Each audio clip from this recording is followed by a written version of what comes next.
When I found lipstick on my husband's collar that wasn't my shade, my first thought wasn't anger. It was relief. Because it meant I wasn't crazy. All those months of feeling like something was off, like I was living in a house of smoke and mirrors, suddenly made sense.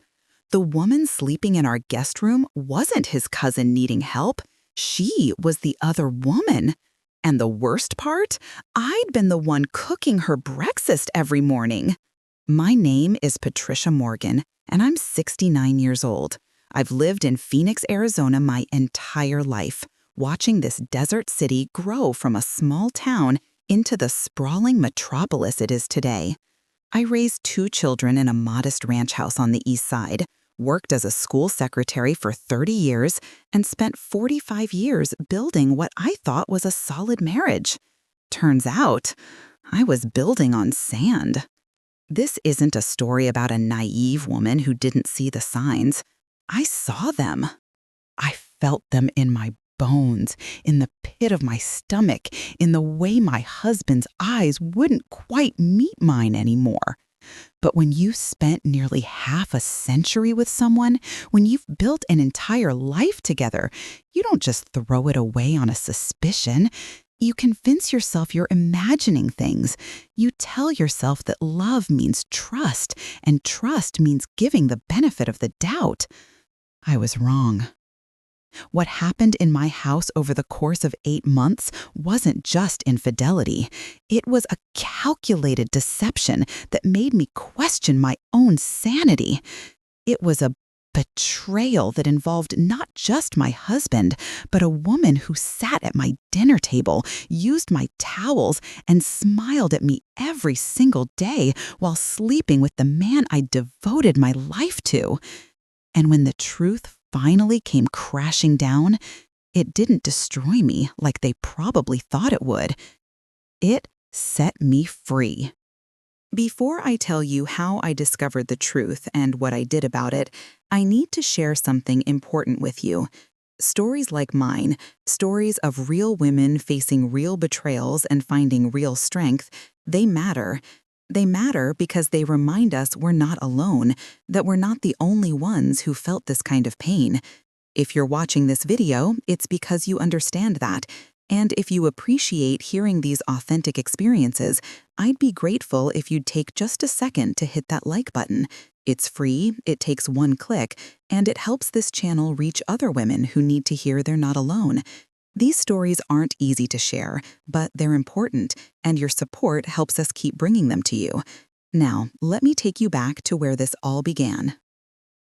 I met George Morgan in the summer of 1979 at a 4th of July barbecue at Encanto Park. I was 23 years old, fresh out of secretarial school, and had just landed my first job at Madison Elementary School. He was 25, working as an apprentice electrician, with calloused hands and an romantic smile that made my heart skip.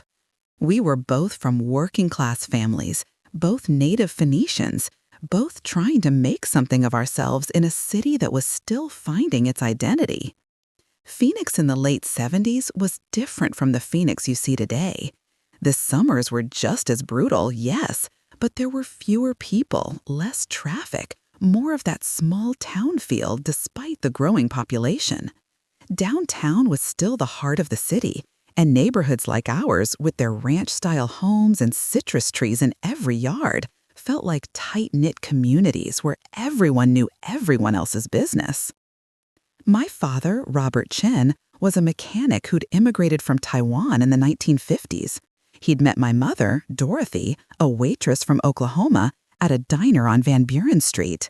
They built a modest life in a small house near Indian School Road, raising me and my younger brother Daniel in a household that valued hard work above everything else. My father worked 6 days a week, coming home with grease under his fingernails and pride in his eyes.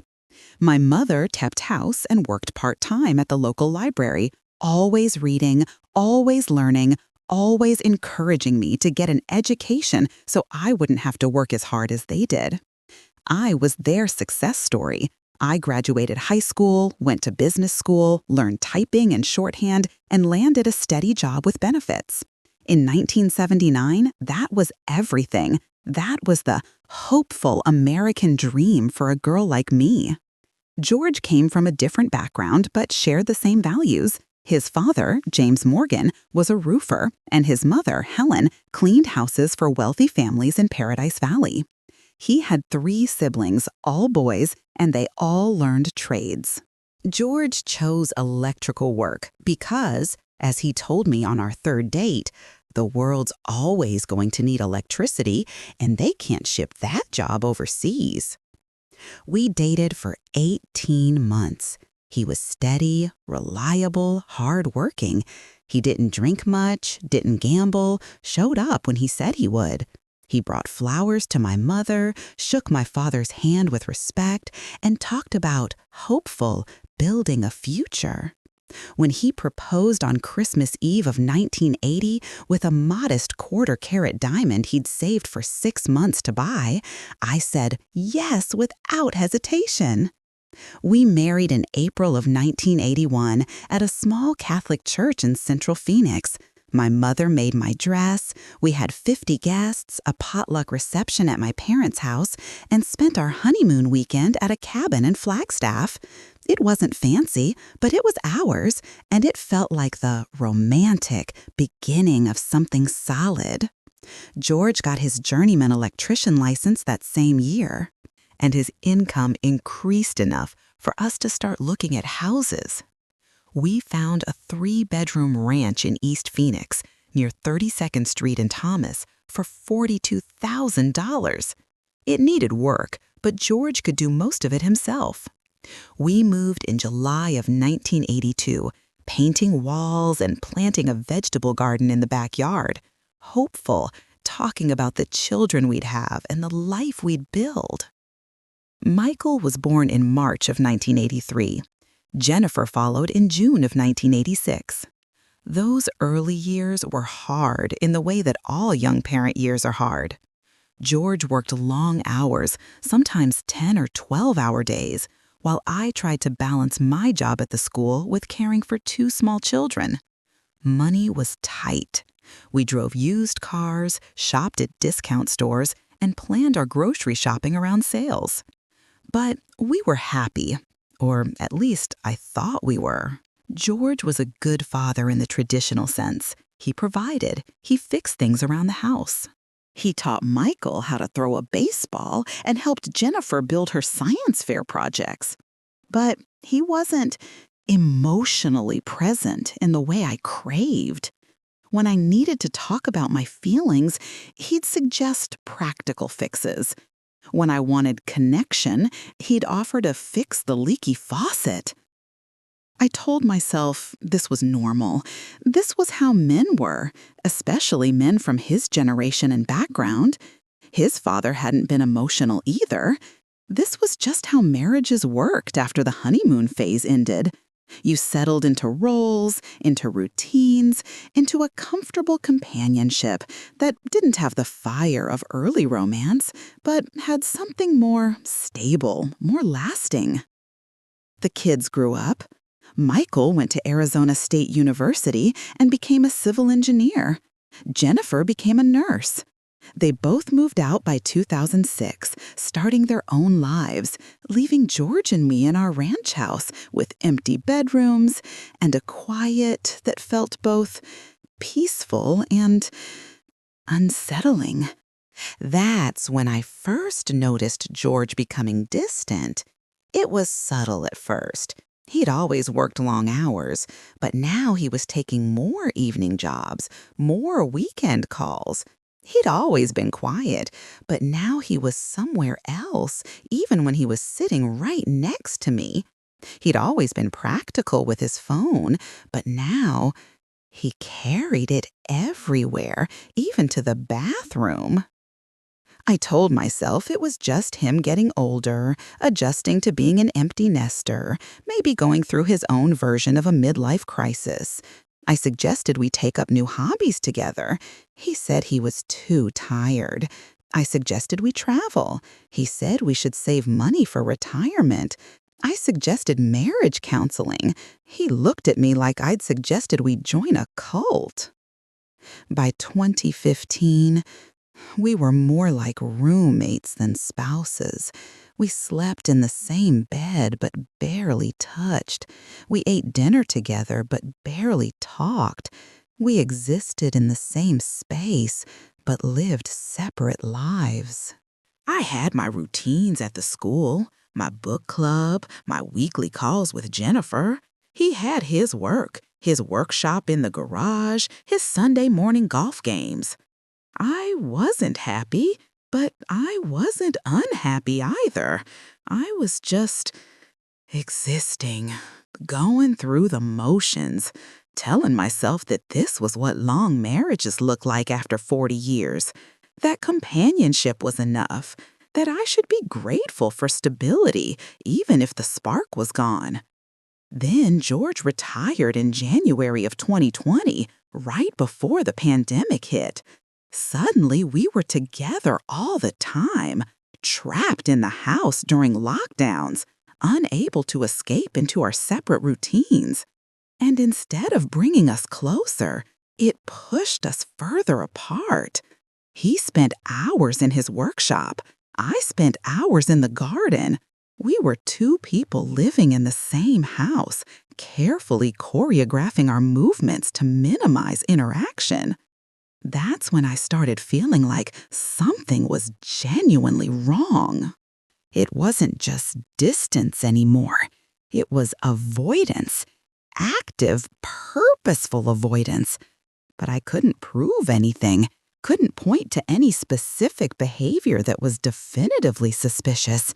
It was just a feeling, a gnawing sense that the man I'd married wasn't the man I was living with anymore. And then, in October of 2024, everything changed. George came home from one of his increasingly frequent errands and announced that his cousin Deborah needed a place to stay. I'd never heard George mention a cousin named Deborah, not once in 45 years of marriage. But when I said this, he acted like I was the crazy one. "Sure you have," he said, not meeting my eyes, organizing tools in his workshop like it was the most important task in the world. "Deborah, from Tucson, my mother's brother's daughter. She's going through a rough divorce and needs somewhere to stay while she gets back on her feet." His mother had been dead for 12 years. I'd attended her funeral, helped clean out her house, gone through her photo albums. There had been pictures of George's uncles, sure, but I didn't remember any cousin named Deborah. Still, families are complicated, and George's family had always been larger and more scattered than mine. It was possible I'd forgotten or never paid attention, or that Deborah had been estranged for years. "How long would she be staying?" I asked, already feeling the nervous weight of having another person in our house, disturbing the careful distance George and I had established. "Just a few weeks, maybe a month, just until she finds a job and gets her own place." He finally looked at me, and there was something in his eyes I couldn't quite read. "She's family, Pat. We can't just leave her hanging." The way he said my name, Pat, instead of Patricia, reminded me of how he used to talk to me when we were young. When he still saw me as someone worth sweet-talking, worth convincing. I felt something flutter in my chest, some old memory of connection, and I said yes. Deborah Hayes arrived 3 days later, on a Tuesday afternoon in late October. Phoenix was finally cooling down from the brutal summer, temperatures dropping into the pleasant 80s during the day. She pulled up in a 10-year-old Honda Civic packed with suitcases and boxes, and George practically ran outside to help her unload. I watched from the living room window as they embraced. It lasted a beat too long. His hand lingered on her lower back a beat too long. They talked in low voices, heads close together, before walking toward the house. Deborah was 52 years old, though she could have passed for 45. Shoulder-length auburn hair with professional highlights, well-maintained figure, clothes that were casual but clearly expensive. She wore designer jeans and a silk blouse that probably cost more than my entire outfit. Her nails were professionally manicured. Her perfume was subtle and expensive, something floral and sophisticated. Nothing about her said woman going through a rough divorce and needing a place to crash. Patricia! She air-kissed both my cheeks like we were old friends. Thank you so much for taking me in. George has told me so much about you. Her smile was perfect. Too perfect. The kind of smile you practice, not the kind that reaches your eyes. It's nice to finally meet you, I said, emphasizing the word finally, just slightly. George tells me you're his cousin? Second cousin, actually, she said smoothly. Our grandfather was brothers. I've been living in Tucson for years, so we haven't seen each other much, but family is family, right? The story was smooth, rehearsed, like she'd prepared for exactly this question. George showed her to the guest room, the one that had been Jennifer's before she moved to Scottsdale. I heard them talking in there for 20 minutes, voices low and intimate. When George finally emerged, his face was flushed and he avoided my eyes. She's had a really rough time, he said. Her ex was a real piece of work, cheated on her, took most of their money. She needs time to heal. The irony of those words would hit me later. That first week, Deborah was on her best behavior. She helped with dishes, complimented my cooking, spent most of her time in her room. She said she was applying for jobs online, sending out resumes, networking with old contacts. George was suddenly home more, no longer disappearing into his workshop for hours. He was attentive in a way he hadn't been in years, just not to me. To her. He'd ask if she needed anything, if she was comfortable, if the room was too warm or too cold. He'd bring her coffee in the morning before I was even awake. He'd sit with her in the living room in the evenings, watching shows I'd asked him to watch with me for years, shows he'd always said he wasn't interested in. I told myself I was being paranoid. She was family, going through a hard time. He was being supportive. This was what good people did. But something in my gut kept twisting, kept screaming that this wasn't right. The first real warning sign came about 10 days after Deborah moved in. I came home early from a doctor's appointment to find George's truck in the driveway when he was supposed to be at a morning golf game. I walked in through the front door, and the house was quiet. Too quiet. George, I called out. Scuffling sounds from the guest room, whispered voices. Just a minute. George's voice, strained and too loud. When he emerged, his shirt was untucked and his hair was messed up. Hey, honey, you're home early. Everything okay with the doctor? Everything's fine. I thought you had golf.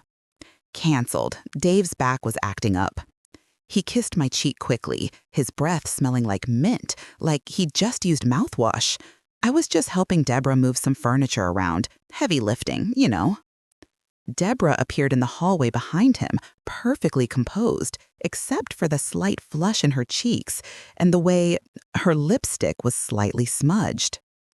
Thank you so much, George, she said, touching his arm. I really appreciate the help. I stood there, looking between them, feeling crazy, feeling like I was overreacting.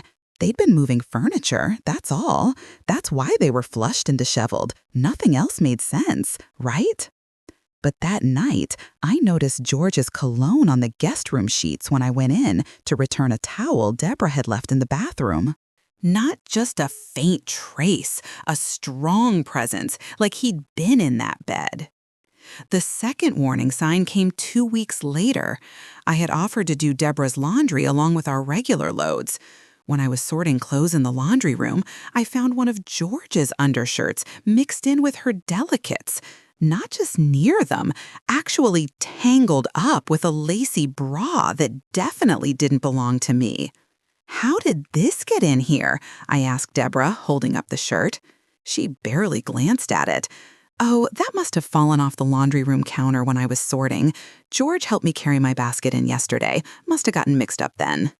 Plausible, reasonable, except sarcastic. George never helped me carry laundry baskets. The third warning sign was more obvious.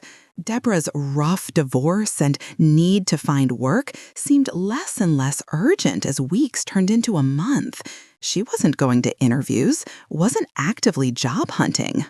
She went to the gym 3 times a week, got her nails done every 2 weeks, went shopping at expensive stores. When I gently asked about her job search, she'd give vague answers about waiting for the right opportunity and networking taking time. George paid for everything, her gym membership, her nail appointments, even bought her a new laptop because hers supposedly crashed. When I questioned this, he said, "She's family, Pat. She'll pay us back when she's on her feet." But she showed no signs of trying to get on her feet. The fourth warning sign happened in mid-December. I woke up at 3 in the morning and realized George wasn't in bed. I found him in the kitchen, sitting at the table in the dark, staring at his phone. When I turned on the light, he jumped and quickly put the phone face down on the table. "Everything okay?" I asked. Couldn't sleep, just browsing the internet. But his hand stayed on the phone, protective and guilty. I looked at him, really looked at him, and saw a stranger. This wasn't the man I'd married.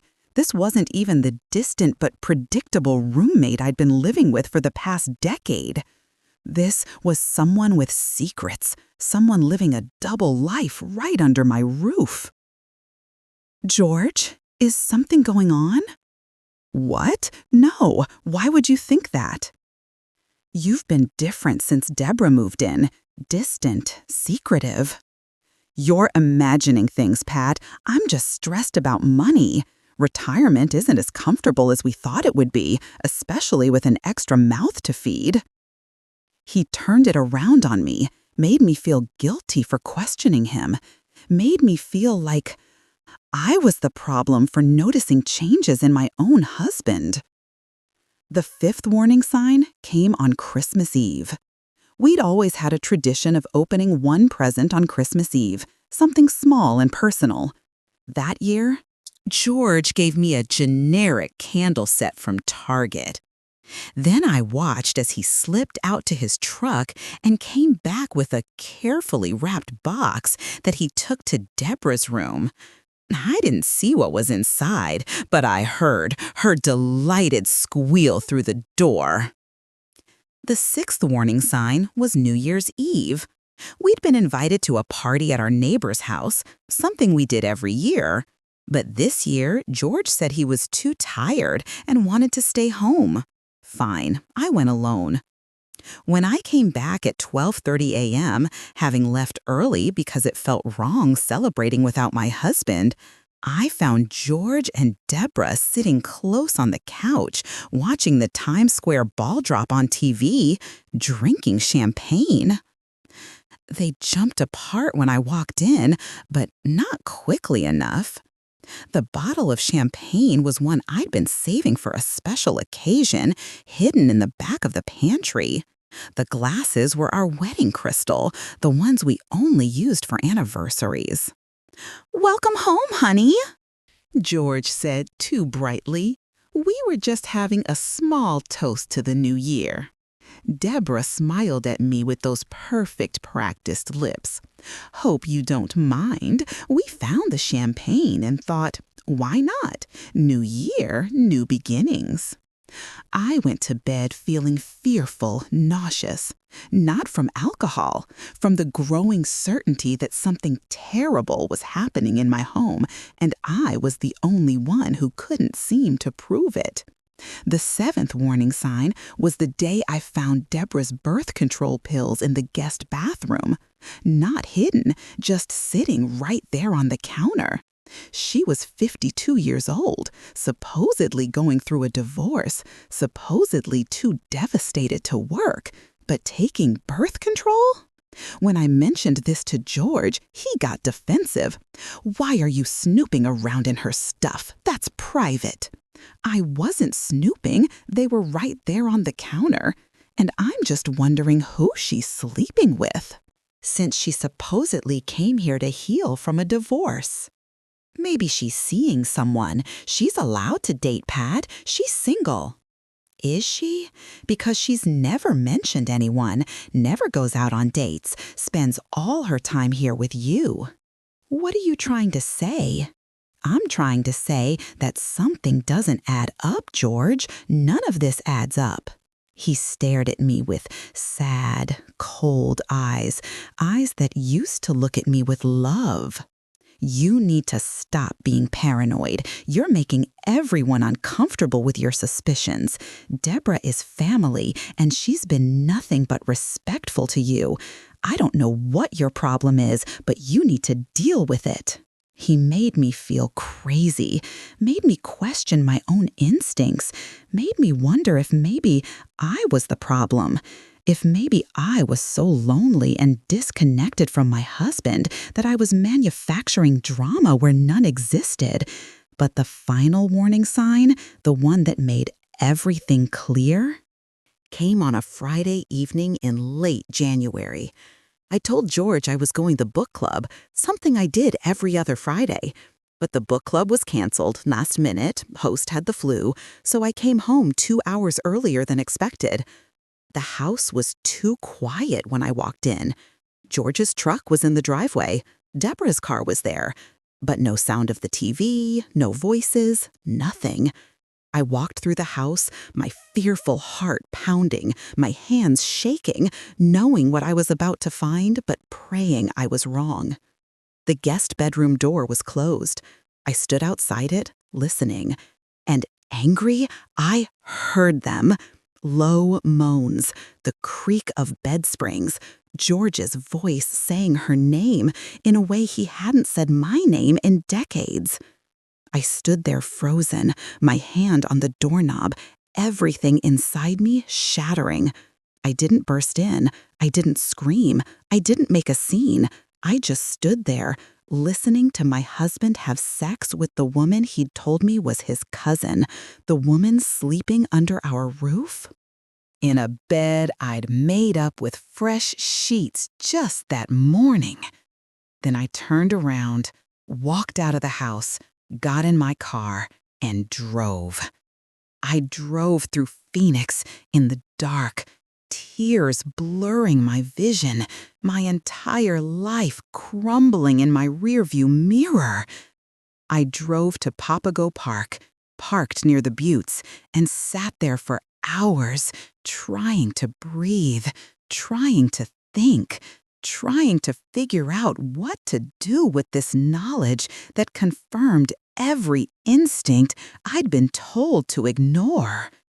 When I finally came home at midnight, George was in our bed, pretending to be asleep. Deborah's door was closed. The house smelled like her perfume and disgusted lies. I didn't say anything, not that night, not the next day. I just watched them, studied them, saw everything I'd been missing. The way they'd brush past each other in the hallway, creating unnecessary contact. The way he'd smile at her across the dinner table. The way she'd touch his shoulder when she walked by. The way they'd both disappear at the same time, always with excuses. George going to the store, Deborah going for a walk. But their car stayed put, and the house was never empty. I'd been living with my husband's mistress for 4 months, cooking her meals, washing her sheets, sharing my home with her while she shared my husband's bed. They'd both looked me in the eye every single day and lied, smiled at me, thanked me, made me feel like I was crazy for suspecting the truth. But I wasn't crazy. I was right, and now I had to decide what to do about it.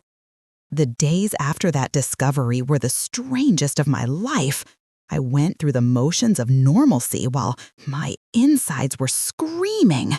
I made breakfast, I did laundry, I smiled at neighbors, I answered phone calls from Jennifer, who was excited about a promotion at the hospital. And I listened without telling her that her father was betraying me with the woman sleeping in her childhood bedroom. I became a detective in my own home, not because I needed more proof. I had all the proof I needed, but because I needed to understand the scope of the betrayal. How long had this been going on? Was Deborah really his cousin, or was that just another lie? How deep did this deception go? I started paying attention to everything. George's phone, which he now kept password protected and never left unattended. The credit card statements that came in the mail, which I started opening before he could hide them.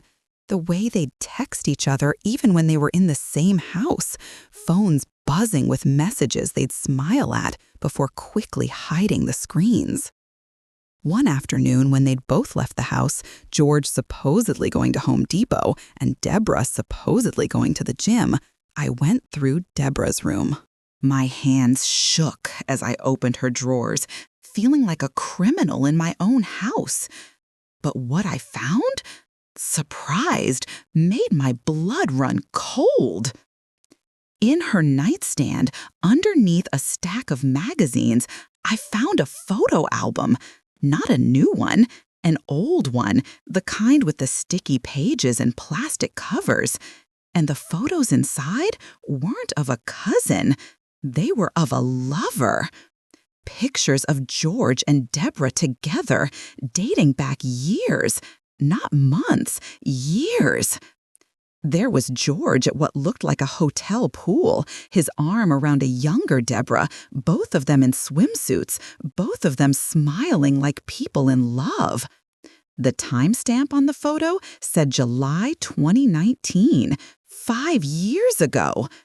Another photo showed them at a restaurant, candlelit dinner, holding hands across the table. December 2020. Right after George retired, right when we'd been trapped in pandemic lockdown. Or so I thought. Apparently, he'd been finding ways to escape. More photos. A cabin in the woods. A beach somewhere. A Christmas tree with presents underneath. Just the two of them. Years of a relationship I'd known nothing about. Years of him living a double life, having a whole separate existence with this woman while coming home to me like nothing was wrong. My heart hammered so hard I thought it might burst. I took pictures of the photos with my phone, my hands trembling so badly I had to take several shots of each one to get them clear. Then I put everything back exactly as I'd found it. In the closet, pushed to the back, I found more evidence. Gifts still in their boxes, expensive jewelry, designer handbags, a fur coat. Things George had supposedly been too broke to buy me for birthdays and anniversaries. Things he'd claimed we couldn't afford because sarcastic retirement money is tight. I found receipts, hotel rooms in Tucson where Deborah supposedly lived. Except the dates on the receipts showed George had been there multiple times over the past 5 years, sometimes for entire weekends. Weekends, he'd told me he was going fishing with his old work buddies, or helping his friend Dave with a renovation project, or attending an electrician's conference. All lies. Every single excuse, every single trip, every single late night at work over the past 5 years had probably been a lie. This wasn't a recent affair. This was a long-term relationship. This was him building a whole life with someone else while keeping me around for what? Convenience? Appearances? His retirement benefits that were better with a spouse? I found love letters, actual handwritten letters from George to Deborah, stuffed in a shoebox. Letters where he talked about how much he loved her, how he wished he could be with her all the time, how someday they'd figure out a way to be together permanently. Letters that talked about me like I was an obligation, a burden, something he was stuck with until he could figure out how to handle the Patricia situation. The Patricia situation. That's what I was to my own husband, a situation to be handled. One letter, dated March 2023, talked about their plan, how Deborah would move in as a cousin so they could be together all the time without arousing too much suspicion. How they'd wait until I was used to her presence, and then George would gradually create distance, make me look unstable, make our friends and family think I was the problem. Then he'd divorce me, claim irreconcilable differences, and finally be with Deborah openly. I was reading my husband's blueprint for destroying my life. And the worst part? It was working. He'd successfully moved his mistress into our home, and I'd been so busy doubting my own instincts, so busy trying to be understanding and supportive, that I'd let it happen. I photographed everything, every letter, every receipt, every piece of evidence I could find. Then I put it all back exactly as it had been and walked out of that room with a confident clarity I hadn't felt in years. I wasn't crazy. I wasn't paranoid. I wasn't imagining things. I was married to a man who'd been systematically betraying me for at least 5 years, probably longer, and who was now actively working to gaslight me into questioning my own sanity so he could leave me without looking like the villain. That night at dinner, I watched them, really watched them. The way Deborah would serve George first, before me, like she was the wife and I was the guest. The way George's eyes followed her around the kitchen, hungry and possessive. The way they'd communicate with just looks, entire conversations happening silently while I sat right there at the table. "This roast is delicious, Patricia," Deborah said with that perfect smile. "You'll have to teach me your recipe." She wasn't planning to learn my recipes. She was planning to take my place, and George was helping her do it. "Thank you," I said calmly. "It's my mother's recipe. She taught it to me when I was first married. Some things are meant to be passed down through real family." George's fork paused halfway to his mouth. Deborah's smile froze for just a second. They both looked at me like they were trying to figure out if I meant something by that. Let them wonder. Over the next 2 weeks, I gathered more evidence. I checked our bank accounts and found that George had opened a separate account I didn't know about. He'd been depositing money there for 3 years, thousands of dollars that should have been going into our joint retirement savings. Money I'd been carefully budgeting and saving while he was funneling it away. Probably planning for his future with Deborah. I found out that the house in Tucson where Deborah supposedly lived with her ex-husband didn't exist. The address she'd given us led to a vacant lot. Her whole story about a rough divorce was fabricated. I couldn't find any divorce records, any marriage records, anything that suggested she'd ever been married at all. I discovered that George's cousin, Deborah, wasn't his cousin. His mother's brother had 2 daughters, but neither was named Deborah. I found this out by calling George's older brother Thomas in Oregon, casually mentioning that George's cousin Deborah was staying with us. Thomas had been confused, said their uncle only had boys, no daughters. When I pressed, saying maybe it was a more distant cousin, Thomas said he'd never heard of any Deborah in the family. So George had lied about her being family, had probably coached her on what to say if I asked questions, had built an entire false narrative so he could move his mistress into our home and make me look paranoid if I objected. If you're listening to this story and feeling that mix of anger and disbelief, if you're wondering what you would do in my situation, I'd love to hear your thoughts in the comments. And if you're finding value in this story, if it's resonating with you or reminding you that you're not alone in facing betrayal, please hit that like button. It helps more women find these stories, and it helps me know that sharing my experience matters. Your support means everything. The tension in the house became unbearable. George and Deborah were getting sloppy, more confident, less careful about hiding their relationship. They'd hold hands when they thought I wasn't looking. They'd disappear together for hours. George stopped even pretending to sleep in our bed, claiming he had back pain and needed the couch. But I'd wake up at 3 a.m. and find the couch empty and Deborah's door closed.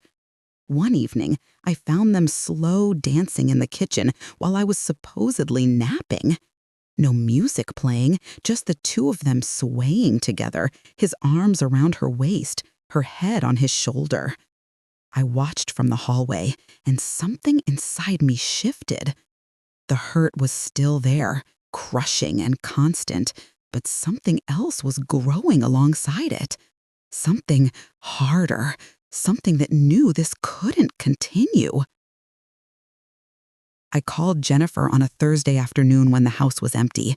I'd been holding this in for weeks, trying to figure out what to do on my own, but I needed someone to know the truth, not for advice, just so someone else in the world knew I wasn't crazy.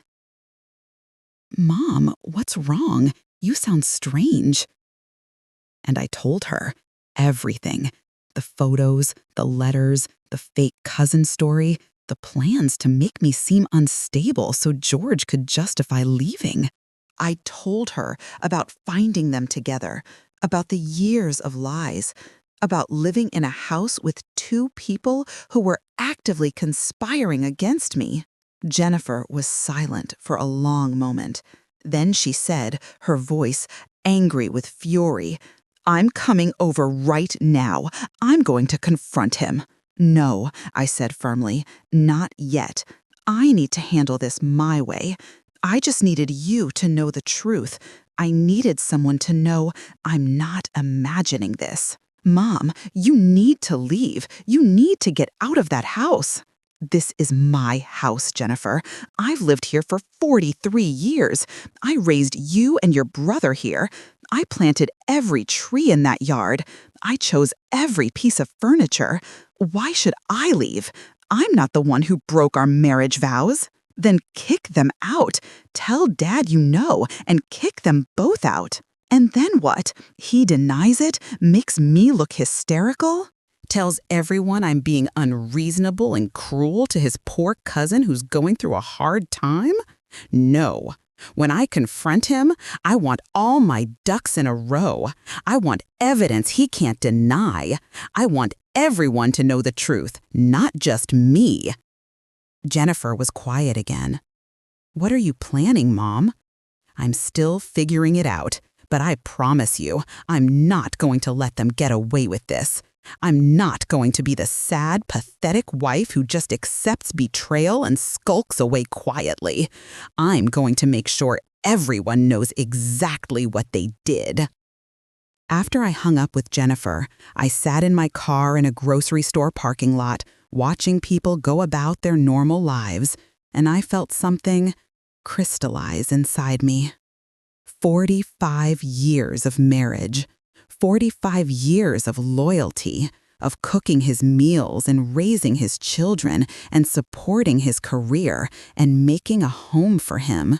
45 years of being faithful, even when the spark died, even when we became more roommates than lovers, even when I was lonely and invisible. And he'd repaid all of that with years of calculated deception. Not a moment of weakness, not a mistake. Years of actively lying, manipulating, and planning. Years of looking me in the eye and making me feel crazy for seeing exactly what was happening. The hurt was still there, but it was transforming into something else, something that wanted justice, something that wanted the truth exposed, something that wanted George and Deborah to face consequences for what they'd done. I started researching divorce laws in Arizona, community property state. Anything acquired during the marriage gets split 50-50, unless there's proof of fraud or wasteful dissipation of assets. And I had proof, lots of proof. Photos of receipts showing George spending marital assets on his mistress. Documentation of the secret bank account. Evidence of years of adultery. I made an appointment with a divorce attorney for the following week, telling George I had a book club meeting. The attorney, a sharp woman in her 50s named Margaret Vega, looked at all my evidence with surprised, increasingly wide eyes. Confident. Mrs. Morgan, this is one of the most documented cases of adultery I've seen. You've done excellent work gathering this information. With this evidence, we can make a very strong case for unequal distribution of assets based on his wasteful dissipation of marital funds. I don't just want money, I said. Angry, I want everyone to know what he did. I want our friends, our family, our community to see exactly who George Morgan really is. He's been building a narrative that I'm unstable, that I'm paranoid, that I'm the problem. I want the truth to come out in a way he can't spin or deny. I understand the impulse, but you need to be strategic. The legal system cares about assets and custody, not revenge. This isn't revenge. This is truth. There's a difference. She studied me for a long moment, then nodded slowly. What did you have in mind? And that's when I started planning in earnest, not just how to leave George. Anyone could do that. I started planning how to expose the entire deception, how to make sure that when I left, everyone would know exactly why. I started planning how to reclaim my dignity, my home, and my life. The discovery moment, the real confrontation, came on Valentine's Day. They probably thought it was poetic. I certainly did, though not in the way they imagined. George had told me he'd made reservations at a nice restaurant for Valentine's dinner. I'd actually felt a flutter of hope, wondering if maybe this was him trying to reconnect, trying to save our marriage. How pathetic, looking back, that I was still hoping for crumbs of affection from a man who was actively betraying me. That morning, I found a card on the kitchen counter. Red envelope, my name written on it in George's distinctive slanted handwriting. Inside was a generic card, the kind you buy at the grocery store in a rush, with a pre-printed message about partnership and years together. He signed it, Love, George, without adding anything personal.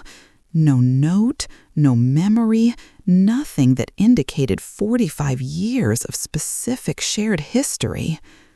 Then, around noon, while I was in the garage looking for my gardening gloves, I found another card. Red envelope, stuck between some boxes George had been organizing. But this one wasn't for me. This one was for Deborah, and it had fallen out of wherever George had been hiding it. I opened it with shaking hands. The card itself was expensive, embossed, the kind you buy at a specialty store and spend time selecting. And the message inside, written in George's handwriting, was everything mine wasn't. 3 paragraphs about how she'd changed his life, how loving her made him feel young again, how he couldn't wait until they could stop hiding and build their life together openly. He'd signed it, "Forever yours, G," and added a lipstick kiss mark where he'd kissed the card. I stood in the garage, holding both cards, seeing the stark difference between what I got and what she got. The generic card that felt like an obligation versus the love letter that felt like a promise. 45 years of loyalty versus 5 years of lies. The wife versus the mistress. The before versus the after. That's when I knew exactly how I was going to handle this. I put Deborah's card back where I found it and went back inside. George came home around 3, carrying roses. Grocery store roses, the cheap kind, but roses nonetheless. He handed them to me with a kiss on the cheek. "Happy Valentine's Day, Pat. You ready for dinner tonight? Reservations are at 7. "I'm looking forward to it," I said. And I meant it, just not for the reason he thought. At 6:30, I started getting ready. I put on my best dress, the navy blue one I'd bought for Jennifer's wedding but rarely wore. I did my makeup carefully, styled my hair. George looked surprised when I came out of the bedroom. "You look nice," he said, sounding almost confused. "It's Valentine's Day, our 45th married Valentine's Day. Might as well look good for it." Deborah watched us leave from her bedroom doorway, and there was something in her eyes. Jealousy, maybe, or worry. Good, let her wonder. The restaurant was nice, one of those upscale places in Scottsdale with dim lighting and expensive steaks. George had actually put thought into the reservation, gotten a quiet corner table. We ordered wine, appetizers, entrees. We made small talk about the weather, about Michael's new project at work, about whether we should replant the lemon tree in the backyard. We didn't talk about us. We never talked about us anymore. Halfway through dinner, George's phone buzzed. He glanced at it, smiled slightly, then put it face down on the table. It buzzed again a minute later, then again.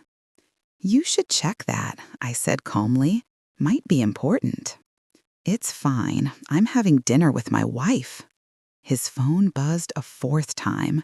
I could see the restraint on his face, the way he wanted to check it, but was forcing himself not to in front of me. "George, just check it. It's clearly urgent." He picked up the phone, angled it so I couldn't see the screen, and his smile grew. He typed back a quick response, then put the phone away. But it had told me everything I needed to know.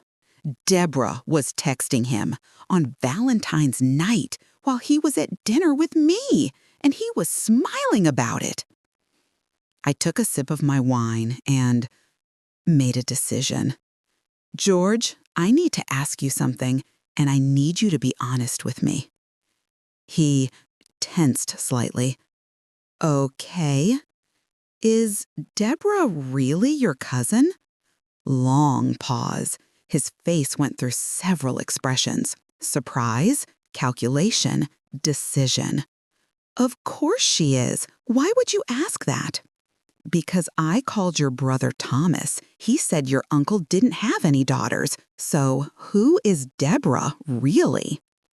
I watched him scramble, watched him try to figure out how much I knew, how much I was guessing, how to spin this. "Thomas doesn't know every single relative. It's a big family, Pat. Lots of distant cousins. Your mother's brother was named Donald, and he had 2 sons, Marcus and Jeffrey. No daughters. I have the family tree, George. I found it in your mother's things after she died. So I'll ask again. Who is Deborah? His face hardened. Why are you interrogating me on Valentine's Day? Can't we just have a nice dinner? A nice dinner, like the nice home I've been maintaining while you've been sleeping with your cousin in our guest bedroom. The words came out calm, quiet, but they landed like bombs. George's face went white, then red. I don't know what you think you know, but I know everything, George. I found the photos, the letters, the receipts. I know you've been having an affair with Deborah for at least 5 years. I know you plan to move her into our house so you could be with her while you gradually made me look unstable so you could justify leaving. I know about the secret bank account. I know about the trips to Tucson. I know about every lie you've told me for years. People at nearby tables were starting to glance over. George's voice dropped to a harsh whisper. We are not doing this here. We'll discuss this at home. No, George, we're doing this here, right now. Because the minute we get home, you'll gaslight me. You'll tell me I'm misinterpreting things. You'll make me feel crazy. But I'm not crazy. I'm just married to a liar. Patricia, lower your voice. Why? Embarrassed? Worried people will find out? That's interesting, because you weren't worried about embarrassing me when you moved your mistress into my home. He stood up abruptly, threw his napkin on the table. I'm leaving. We'll talk when you've calmed down. Sit down, George. We're not done. I don't have to listen to this. Then walk out. Leave me here. Add it to the list of ways you've disrespected me. But know this. I'm filing for divorce tomorrow morning. And every single person in our life is going to know exactly why. Your brother, your friends, everyone at the golf club, everyone at church, everyone in the neighborhood. I have evidence, George. Photos, letters, receipts, documentation of every lie you've told and every dollar you've spent on her. So if you want to walk out right now, go ahead. It'll just make my case easier. He stood there, frozen, his face a mask of surprised, shock, and anger, and something that might have been fear. Other diners were openly staring now. The waiter hovered nearby, unsure whether to approach. George sat back down slowly. You're serious? Completely. Did you think I'd just accept this forever? That I'd let you and your mistress live in my house, spend my money, destroy my marriage, and never fight back? She's not. Don't insult me by denying it now. I've seen you together. I've heard you together. I know everything. His hands clenched on the table. What do you want? I want a divorce. I want you out of the house. I want my fair share of everything we built together. And I want everyone to know the truth. People don't need to know our private business. You made it public business when you moved her into our home, when you held hands with her in my kitchen, when you introduced her to our neighbors as your cousin. You don't get to demand privacy now. We sat there in that expensive restaurant, our Valentine's dinner going cold, our marriage officially ending, and I felt something I hadn't felt in years. Power, control, clarity. I stood up, put my napkin on the table, and looked at the man I'd spent 45 years with. I'm going home. I suggest you find somewhere else to stay tonight, both of you, because if you're still there when I get home, I'm calling Jennifer and Michael and telling them everything, right there, with both of you present. Is that how you want them to find out? I walked out of the restaurant without looking back, leaving George sitting there with a table full of people staring at him, probably wondering what he'd done to make his wife on Valentine's Day. Let him explain. Let him try to spin this. The truth was coming out, and there was nothing he could do to stop it. I drove home slowly, my hands steady on the wheel despite my racing heart. When I pulled into the driveway, both George's truck and Deborah's car were there.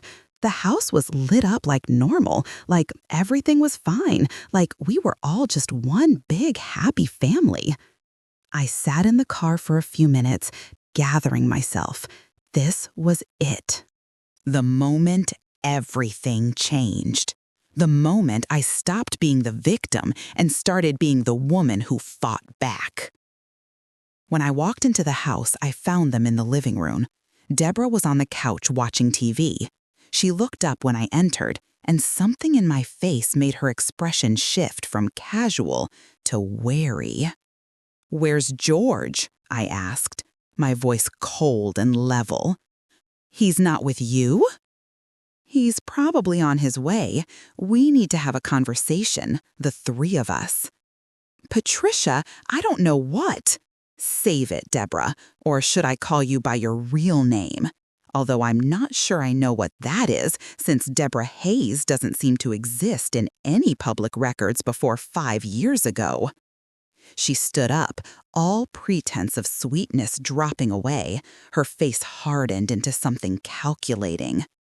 "I think you're confused." "I'm really not. I found everything. The photos, the letters, all of it." "I know you're not George's cousin. I know you're his mistress. I know you two have been planning this for years." The front door opened. George came in, looking haggard. He saw me standing there with Deborah and his sad shoulders. "Tell her," I said to George. "Tell her I know everything. Or are you still gonna try to lie?" George looked between us, calculating his options. Finally, he sighed. "How long have you known?" "Does it matter? You're caught. You've both been caught. Now the only question is, what happens next?" Deborah moved closer to George, and he automatically put his arm around her. The gesture, so natural and possessive, would have destroyed me a month ago. But I'd already done my grieving. Now I was just angry. "George and I are in love," Deborah said, her chin lifting defiantly. "We have been for years. He's been wanting to leave you, but he didn't want to hurt you." I laughed, harsh and bitter. "Didn't want to hurt me? You moved into my house and slept with my husband in my daughter's bedroom. You used my towels, ate my food, smiled at me every morning while betraying me. Don't tell me you didn't want to hurt me." "You and George haven't had a real marriage in years," she shot back. "He's been miserable with you. I make him happy." "Then why didn't he just leave? Why the elaborate charade? Why the lies?" George finally spoke, his voice tired. "Because divorce is complicated. Financial, the house, the retirement accounts, everything. We wanted to wait until we'd figured out how to do it in a way that didn't destroy my finances." And there it was, the truth. This wasn't about love or happiness. It was about money. He wanted to leave me. But he didn't want to lose half of everything we'd built. So he'd moved his mistress in, tried to make me look unstable, planned to gradually push me out while protecting his assets. "Well, congratulations," I said. "You're going to get that divorce you wanted, but it's not going to be on your terms. Margaret Vega is my attorney. We're filing tomorrow, and I have documentation of everything, including your wasteful dissipation of marital assets on your mistress. Every hotel room, every gift, every dollar you funneled into that secret account. It's all evidence, and in Arizona, that means I'm getting more than half. George's face paled. You can't. I absolutely can. You spent our retirement money on her. You used marital assets to fund an affair. That's going to factor into the settlement. And that's not even counting what happens when everyone we know finds out what you did. You wouldn't, Deborah said, but there was fear in her eyes now. Watch me. Tomorrow morning, I'm calling Jennifer and Michael. Then I'm calling George's brother. Then I'm posting in our neighborhood Facebook group that George and his cousin need to find somewhere else to live. I'm telling everyone at church, everyone at the golf club, everyone. This is the consequence of your choices. I turned to leave, headed toward the bedroom to start packing their things, when George grabbed my arm. Not hard, but firmly. Patricia, wait. We can work this out. We can be adults about this. I looked down at his hand on my arm, then up at his face. Get your things and get out of my house, both of you, tonight. If you're not gone in an hour, I'm calling the police and reporting trespassing. This is my house. My name is on the deed, and you're not welcome here anymore. Half this house is mine, George said. You can't just kick me out. Watch me. You can fight me in court if you want, but until then, you're not staying here with her. Either she leaves or you both leave. Choose. Deborah pulled George toward the guest room. Come on, we'll get a hotel. Let her cool off. I'm not going to cool off, I called after them. Energetic, I'm going to get angrier, more determined, more resolved. So pack fast because my patience is running out. I heard them scrambling in the guest room, shoving things into bags, whispering urgently to each other. I went to our bedroom, to the closet we'd shared for 43 years, and started pulling George's clothes off hangers, shirts, pants, suits, everything. I dumped it all in the middle of the floor. I wasn't being neat or careful. I was being efficient. Getting him out of my space, out of my life. Jennifer called. Mom, Dad just texted me some crazy stuff about you accusing him of having an affair. What's going on? It's not an accusation. It's a fact, and I'm handling it. Come over tomorrow if you want the details, but right now I'm kicking him out. Good, Jennifer said fiercely. Do you need me to come over? No, I've got this. But call your brother, tell him to call tomorrow. This isn't a conversation for tonight. When I came back out to the living room, George and Deborah had suitcases and bags piled by the door. George looked at the pile of his clothes I dumped in the bedroom. You didn't have to do that. Yes, I did. I had to start reclaiming my space, my home, my life. Deborah was crying now, mascara running down her face, and I felt nothing. No satisfaction, no sympathy, nothing. She'd made her choices. They both had. Where are we supposed to go? She asked. I genuinely don't care. A hotel, an apartment, your real home, wherever that is, but you're not staying here. They loaded up George's truck with their things, multiple trips back and forth. The neighbors' lights were on. Mrs. Henderson from next door was definitely watching from her window. Good. Let her see. Let her start asking questions. Let the truth spread like wildfire through this neighborhood. Finally, everything was loaded. George stood in the doorway, looking at me with an expression I couldn't quite read. Regret? Anger? Loss? Pat, I never meant for it to happen this way. How did you mean for it to happen, George? When were you planning to tell me the truth? Or were you just going to keep lying until I died or went crazy or disappeared quietly? He didn't have an answer. After a moment, he turned and walked out.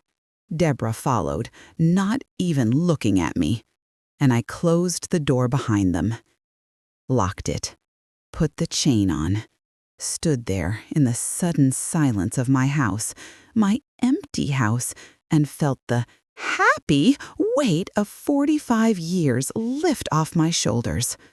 They were gone. The immediate threat was gone. Now came the hard part, rebuilding. I walked through the house room by room. The guest bedroom where they'd betrayed me looked different now, emptied of Deborah's things. I stripped the bed, carried the sheets to the washing machine, started a load on the hottest setting. I wasn't sure I'd ever use those sheets again, but cleaning them felt necessary. In the kitchen, I threw away the coffee creamer Deborah liked, the special tea she drank, the expensive crackers she'd insisted George buy. I reclaimed my space bit by bit, erasing evidence of her presence. Then I sat down at the kitchen table with my phone and started making a list.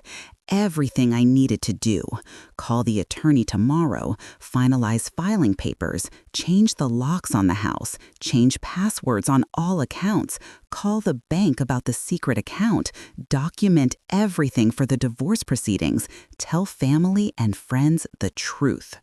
The list was long, but it felt good to have a plan, to be taking action instead of just enduring betrayal. Around midnight, Michael called. "Mom, what the hell is going on? Dad just sent me this insane text saying you kicked him out for no reason." There was a reason, multiple reasons. "Can you come by tomorrow after work? I need to tell you everything in person." "Is this serious? Like divorce serious?" "Yes, but I'm okay, Michael. I promise I'm okay. Better than okay, actually. I'm finally seeing clearly." After I hung up, I sat in the dark kitchen and let myself feel everything I'd been holding back. The hurt, the anger, the sense of betrayal. But also the relief, the freedom, the knowledge that I didn't have to pretend anymore, didn't have to question my own instincts, didn't have to walk on eggshells in my own home. I'd discovered the full truth. I'd confronted them. I'd taken the first steps toward justice. Now came the planning phase, the energetic moves that would ensure I didn't just survive this, but came out stronger on the other side. And I had plenty of ideas about how to make that happen. If you've made it this far in my story, if you're feeling that same mix of anger and vindication that I felt, I want to thank you for listening. This isn't an easy story to tell, but it's important. If you haven't already, please hit that like button. It really does help this channel reach more women who need to know they're not alone. And leave a comment telling me what you think. What would you do in this situation? Would you have confronted them differently? I read every single comment, and your thoughts and support mean the world to me. Now, let me tell you about how I planned my next moves. The morning after Valentine's Day, I woke up in my empty house and felt lighter than I had in years. No George pretending to sleep on the couch, no Deborah in the guest room. No more lies, no more pretending, no more walking on eggshells. Just me and the truth. I made coffee and sat at the kitchen table with my laptop, starting the detailed work of unraveling a 45-year marriage. It wasn't going to be easy, but I was ready for it. More than ready. I was energized by it. First, I sent a detailed email to Margaret Vega, my attorney, with all the photos I'd taken of the evidence.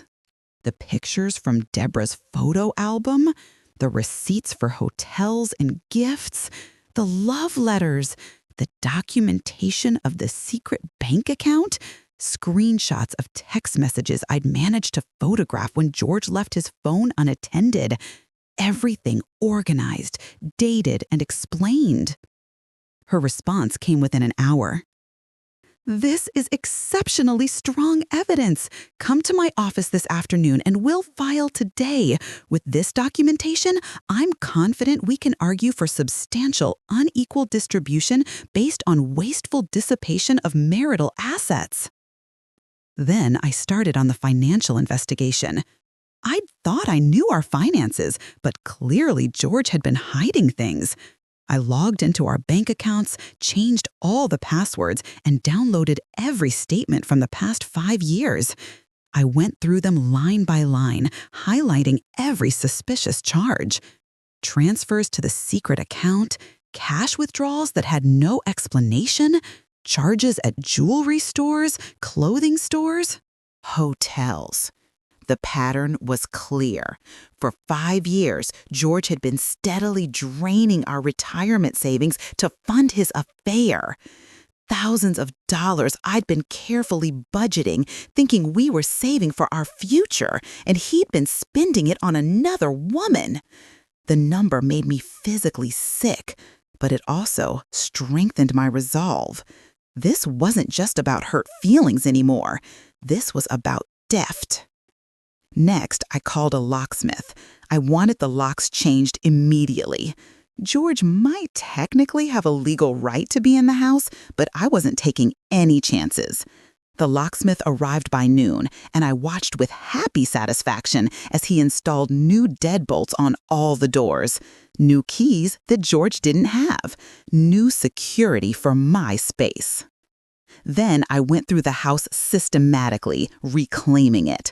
I took down photos of George and me, at least the ones from the last 20 years.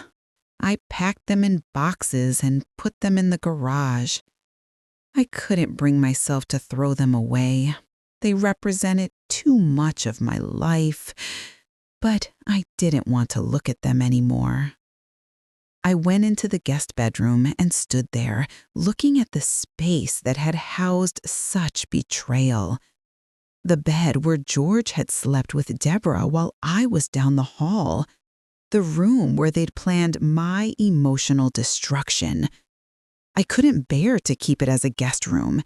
It needed to be something else, something that represented my new beginning. I started measuring the room, making notes, planning.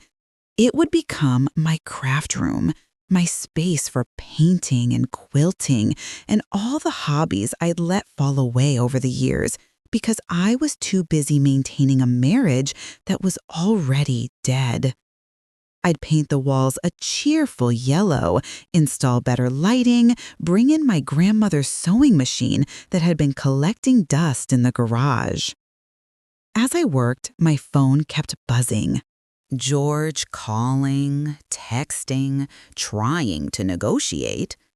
"We need to talk about this reasonably," one text said. "You're being hasty," said another. "We can work this out without lawyers," said a third. I ignored them all. There was nothing to negotiate, nothing to work out. He'd made his choices. Now he'd live with the consequences. Michael came over in the late afternoon, bringing Jennifer with him. They walked into the house looking shocked, like they expected to find me broken and crying. Instead, they found me in old jeans and a t-shirt, painting supplies spread out in the guest room, music playing, methodically transforming the space. "Mom?" Jennifer said uncertainly. "Are you okay?" "I'm fine, better than fine. Want to help me paint?" They looked at each other, then back at me. "Dad called me," Michael said. "He says you've had some kind of breakdown, that you're accusing him of things that aren't true, and you've kicked him out without reason." I set down my paintbrush and turned to face my children. "Sit down, both of you. I need to tell you some things about your father." We went to the living room, and I told them everything, not sparing details, not sugarcoating anything. I showed them the photos I'd taken of the evidence. I showed them the bank statements with the financial proof. I showed them the love letters where George had detailed his plans to make me look unstable so he could justify leaving. I watched my children's faces as they processed this information. Shock, disbelief, anger, hurt. They'd idealized their father, seen him as a reliable provider, even if he wasn't emotionally available. Now they were seeing him as something else entirely. "I can't believe he did this," Jennifer said, tears streaming down her face. "In our house, in my old room!" "How long?" Michael asked, his face hard. "How long have you known?" "I started suspecting in October when Deborah moved in. I confirmed it in January. But the affair has been going on for at least 5 years, probably longer." "And you didn't tell us?" "I needed to be sure. I needed evidence, and I needed to figure out what I was going to do about it before involving anyone else." Michael stood up, paced across the room. "I'm going to call him. I'm going to tell him exactly what I think about this." "You can do whatever you want," I said, "but know that he's going to try to manipulate you. He's going to try to make this my fault somehow. He's going to tell you I'm overreacting, that Deborah is just a friend, that I'm having some kind of mental break. Don't let him gaslight you the way he gaslit me for months." Jennifer hugged me tight. "What do you need from us, Mom?" "Just believe me, support me. Don't let him control the narrative. And maybe help me paint this room yellow." They stayed for hours. We ordered pizza. We painted the guest room, covering the soft blue that Deborah had lived with in cheerful, defiant yellow. With every brushstroke, I felt more like myself. More like the woman I'd been before 45 years of marriage had slowly eroded my sense of self. "I'm proud of you, Mom," Michael said as we worked, "for standing up for yourself, for not just accepting this." "I'm 69 years old," I said. "I don't have time to waste on people who don't value me. Life's too short to spend it being disrespected."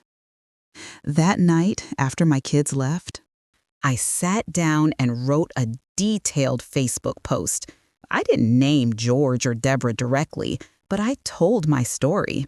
I talked about betrayal and gaslighting, about finding strength at 69, about refusing to be a victim. I talked about trusting your instincts even when people try to convince you you're crazy. I ended it with a simple statement. Sometimes the kindest thing you can do for yourself is tell the truth. I posted it at 10 p.m. By midnight, I had over 200 comments and shares. Friends from church, former colleagues from the school, neighbors, people I'd known for decades, all expressing support, all sharing their own stories of betrayal and recovery, all telling me they admired my courage. Mrs. Henderson from next door messaged me privately. "I saw them leaving with suitcases on Valentine's night and wondered what happened. I always thought something was off about that cousin. If you need anything at all, I'm right next door." My friend Margaret from book club called. "Oh, honey, I knew something was wrong when you stopped coming to meetings. George told me you'd been having health issues and needed rest. Now I know he was just angering you." That's when I realized the full scope of George's manipulation. He hadn't just gaslit me. He'd been managing my social connections, creating distance between me and my support system, telling people I was unwell or unstable, setting up the narrative that when the divorce came, I'd be the problem, not him. But his plan had backfired because now everyone knew the truth, and they were rallying around me, not him.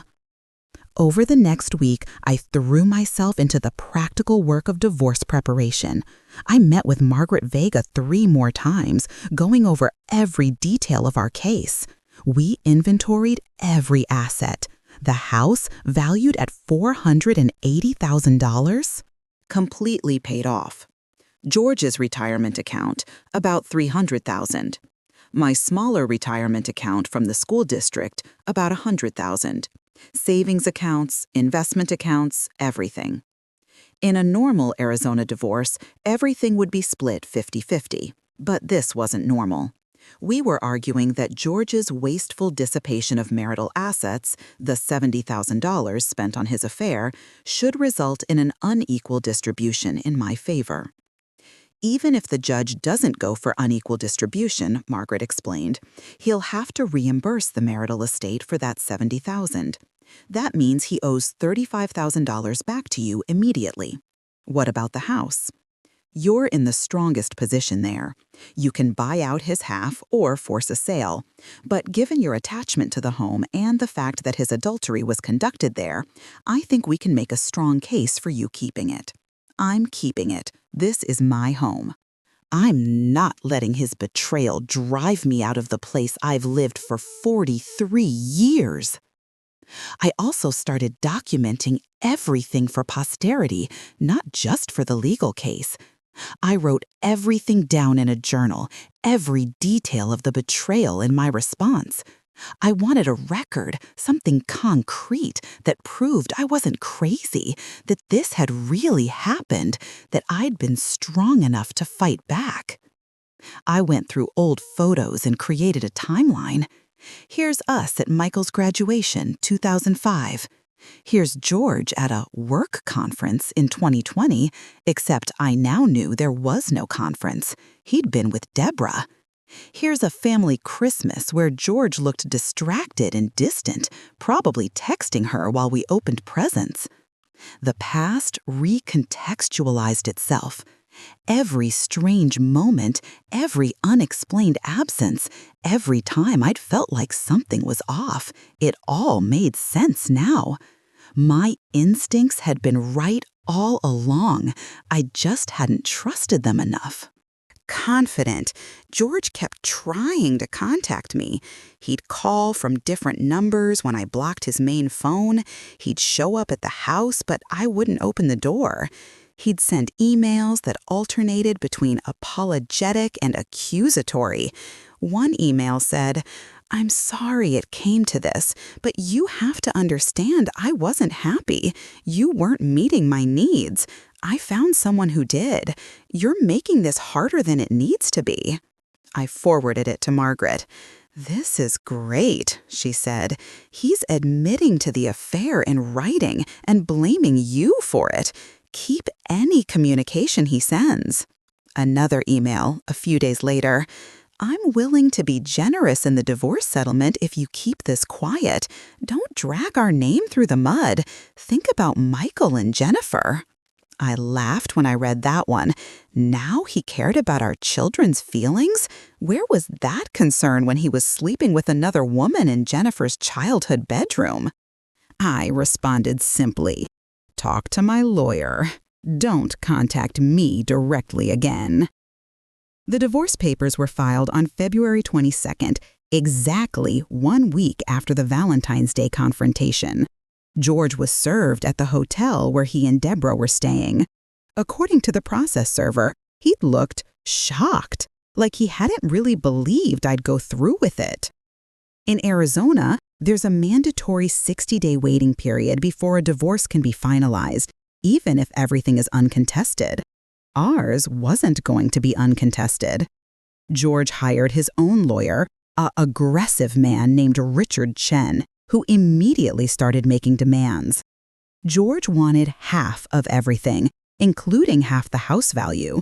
He wanted spousal support because he claimed his retirement accounts weren't enough to maintain his lifestyle. He wanted me to be responsible for half of his legal fees. Margaret laughed when she read his demands. He's delusional. A man who committed adultery, wasted marital assets, and is living with his mistress thinks he deserves spousal support? We'll crucify him. But she also warned me, this could get ugly. He's going to fight. Are you prepared for that? I'm prepared for whatever comes. I've already been through the worst part, the betrayal itself. Legal battles don't scare me. While the legal process ground forward, I focused on reclaiming my life. I finished painting the craft room and moved in all my supplies. I joined a new book club, one that met during the day instead of evening, so I wouldn't run into any of the couples from our old social circle who might still be in contact with George. I started going to a different church, a smaller community place where no one knew my history and I could just be Patricia, not George's wife. I reconnected with old friends I'd lost touch with over the years, college roommates, former colleagues from the school, people who'd been important to me before I'd narrowed my world to just marriage and family. It turned out that many of them had gone through their own divorces, their own betrayals.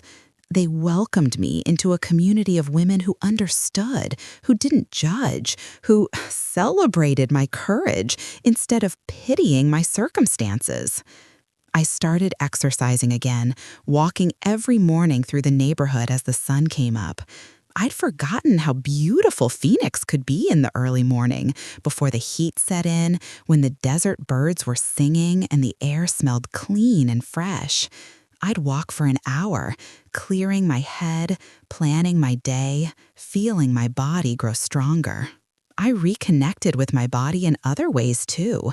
For years, I'd felt invisible, undesirable, like my age had rendered me irrelevant. But as I walked and exercised and took care of myself, I started feeling different. Not young, I wasn't delusional, but vital, alive, present in my own skin in a way I hadn't been for decades. I went shopping and bought new clothes. Not clothes for a wife trying to please her husband. Clothes for me. Bright colors I'd always liked but thought were too bold. Comfortable but stylish pieces that made me feel good. I got my hair cut shorter, easier to maintain, more modern. I bought new makeup and learned how to apply it from YouTube tutorials. I wasn't trying to look younger. I was trying to look like myself, like the woman I actually was, instead of the invisible wife I'd become. One day in early March, about 3 weeks after the confrontation, I was at the grocery store when I ran into Deborah. She was alone, looking tired and stressed, wearing yoga pants and a sweatshirt instead of the polished outfits she'd worn in my house. We made eye contact across the produce section. For a moment, I thought about turning around, avoiding the confrontation. But then I thought, why should I be the one to avoid her? This was my neighborhood, my grocery store. I'd been shopping here for 43 years. I walked right past her to the tomatoes I needed. She hesitated, then moved closer. "Patricia?" she said quietly. I ignored her, examining tomatoes like they were the most fascinating things in the world. "Patricia, please, can we talk?" I turned to look at her. Up close, she looked even worse. Dark circles under her eyes, her hair needed washing. Her expensive perfume was gone, replaced by the smell of cigarette smoke. "We have nothing to talk about," I said calmly. "I just want you to know it wasn't personal. I mean, I know that sounds stupid, but I never meant to hurt you specifically. You slept with my husband in my house for months. You smiled at me every morning while betraying me every night. How was that not personal? I love him. We love each other. You can't help who you fall in love with." I studied her for a long moment. This woman who'd seemed so confident, so polished, so victorious when she was in my house. Now she just looked sad and desperate. "How's it working out for you?" I asked. "Living in a hotel with a man who's losing half his retirement in a divorce? A man who lied to his wife for 5 years and is probably lying to you too? Is it everything you dreamed?" She, nervous, flinched. "We're happy." "Are you? Because you look miserable." "We'll be fine once the divorce is settled, once we can start our real life together." Good luck with that. I hope you understand what you've gotten yourself into. George is wonderful at the beginning, very attentive when he's trying to win someone over. But eventually, you'll just be another obligation. Another person whose needs he resents. And when someone newer and more exciting comes along, he'll do to you exactly what he did to me. Because serious, cheaters don't change, Deborah. They just find new victims. I walked away with my tomatoes, leaving her standing there in the produce section. And I felt nothing. No satisfaction, no anger, no hurt. Just emptiness where she was concerned. She'd become irrelevant to my life. But the encounter made me think about George's future, about the life he'd chosen.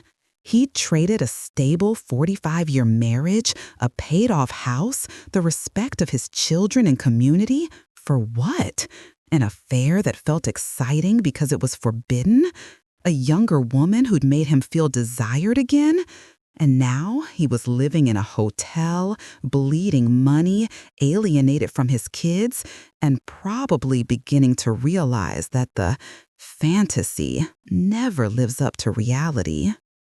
Part of me, a small part, felt sorry for him. He'd destroyed something that could have been salvaged, could have been rebuilt into something genuine if he'd been honest. We could have gone to counseling, talked about our problems, maybe even had an amicable divorce if we couldn't fix things. Instead, he'd chosen deception and betrayal, and now he was paying the price. But mostly, I didn't think about him at all. I was too busy building my new life. I took a watercolor painting class at the community center. I joined a quilting circle at the local fabric store.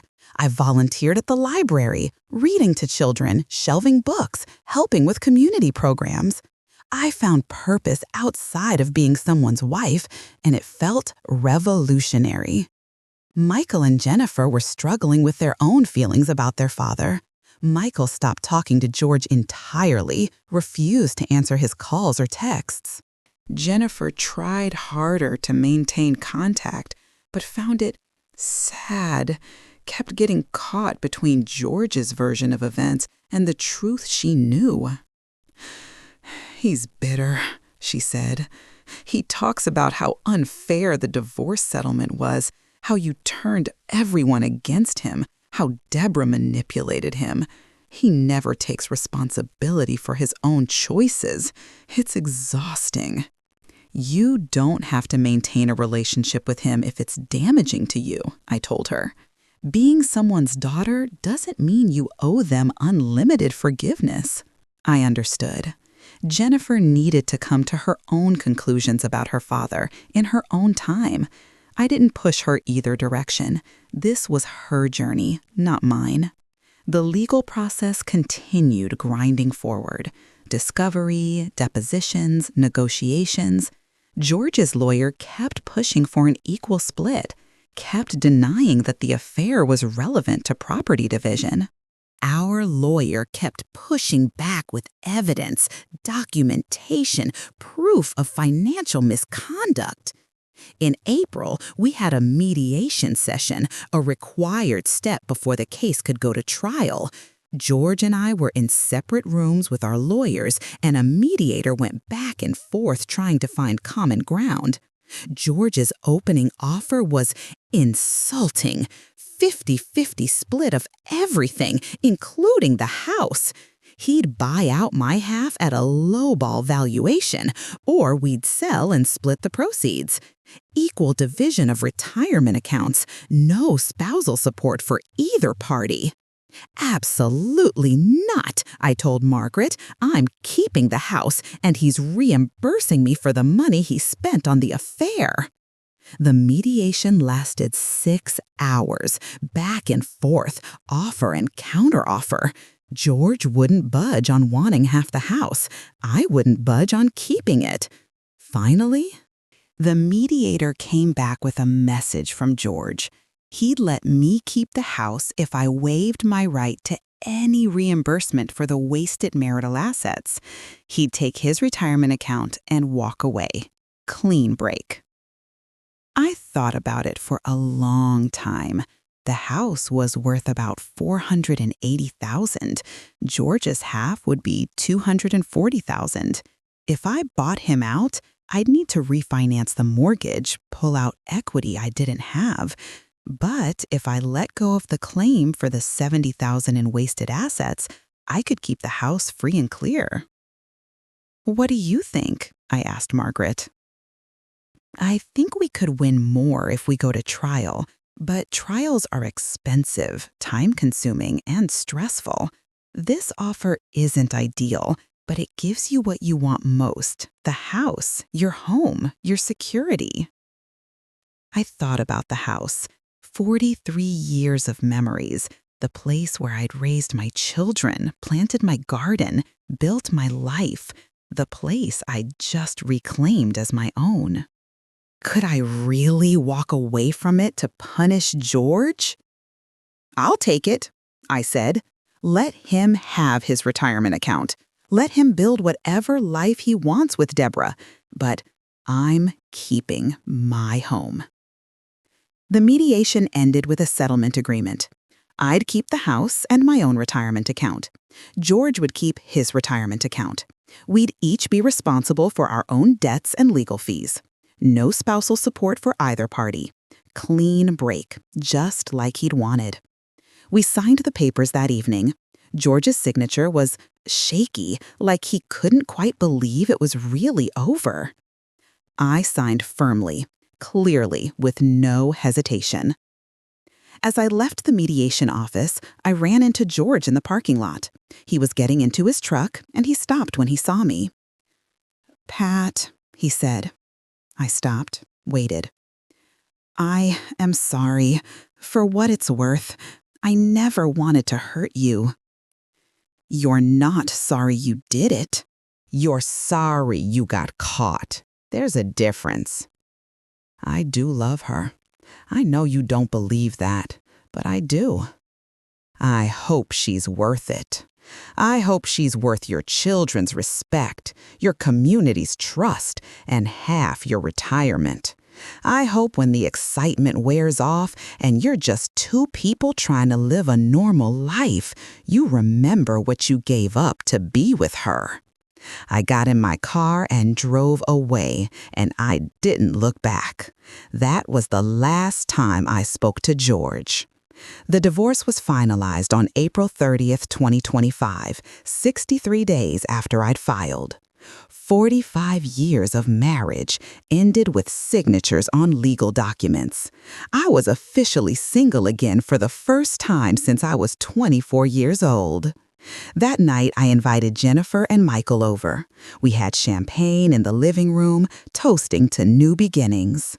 "To Mom," Michael said, raising his glass. "The strongest woman I know." "To happy freedom," Jennifer added, "and to never settling for less than you deserve." "To truth," I said, "and to trusting your instincts." We drank, and I felt the weight of 45 years of loyalty, devotion, and gradual erosion finally, happy, lift completely. I was free, truly, completely free. And the future, whatever it held, was hopeful, mine to design. The day after my divorce was finalized, I woke up feeling different. Not just relieved or vindicated, but genuinely excited about what came next. For the first time in decades, my life was completely my own.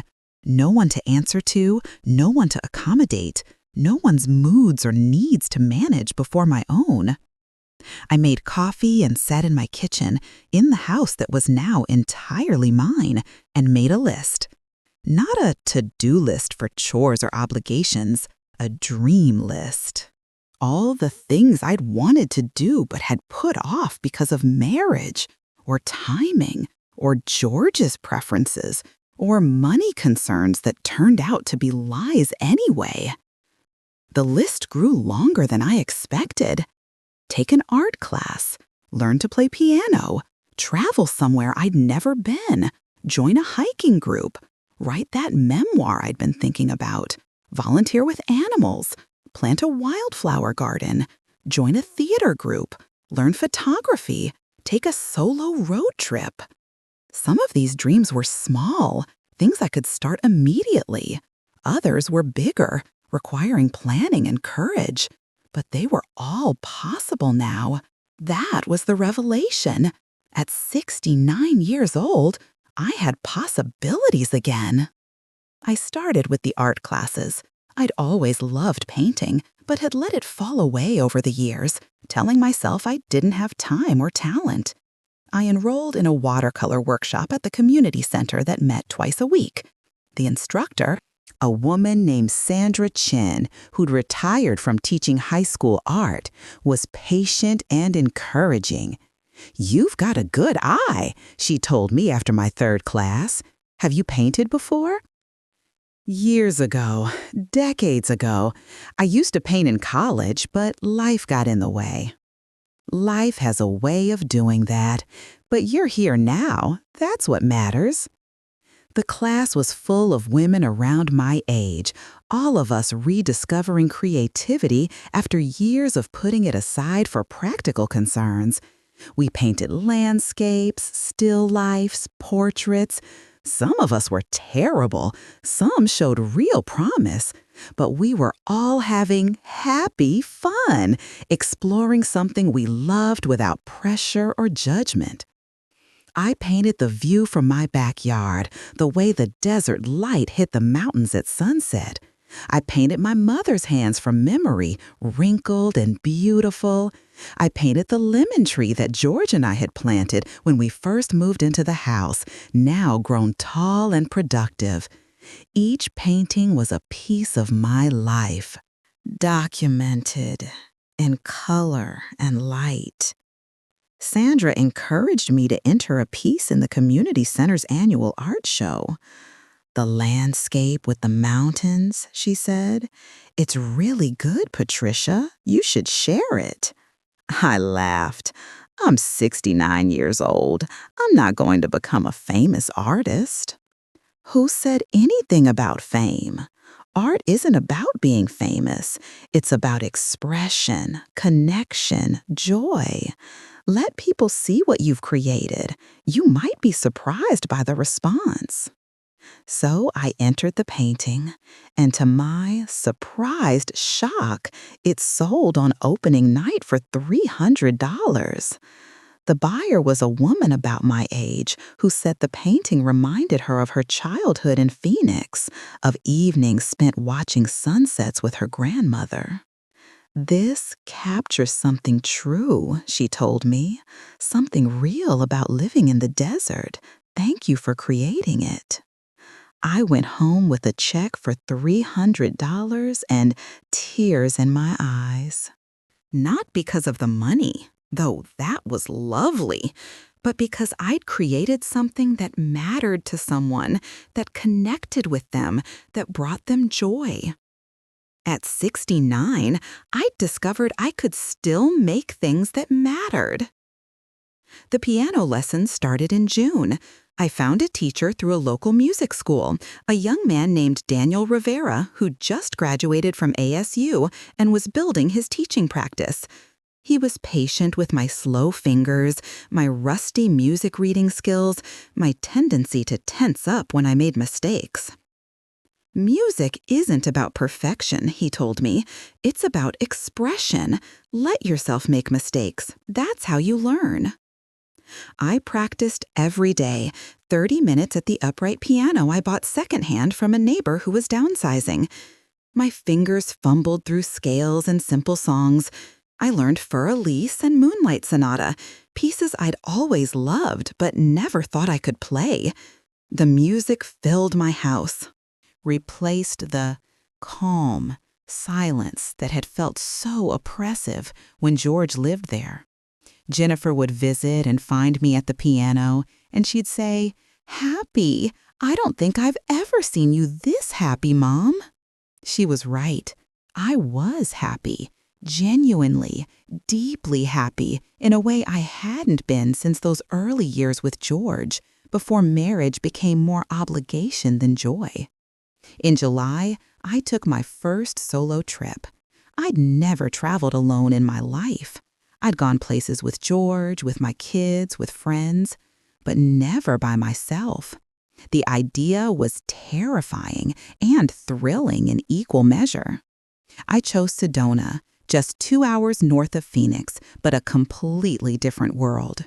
Red rocks, art galleries, hiking trails, spiritual energy that people talked about like it was tangible.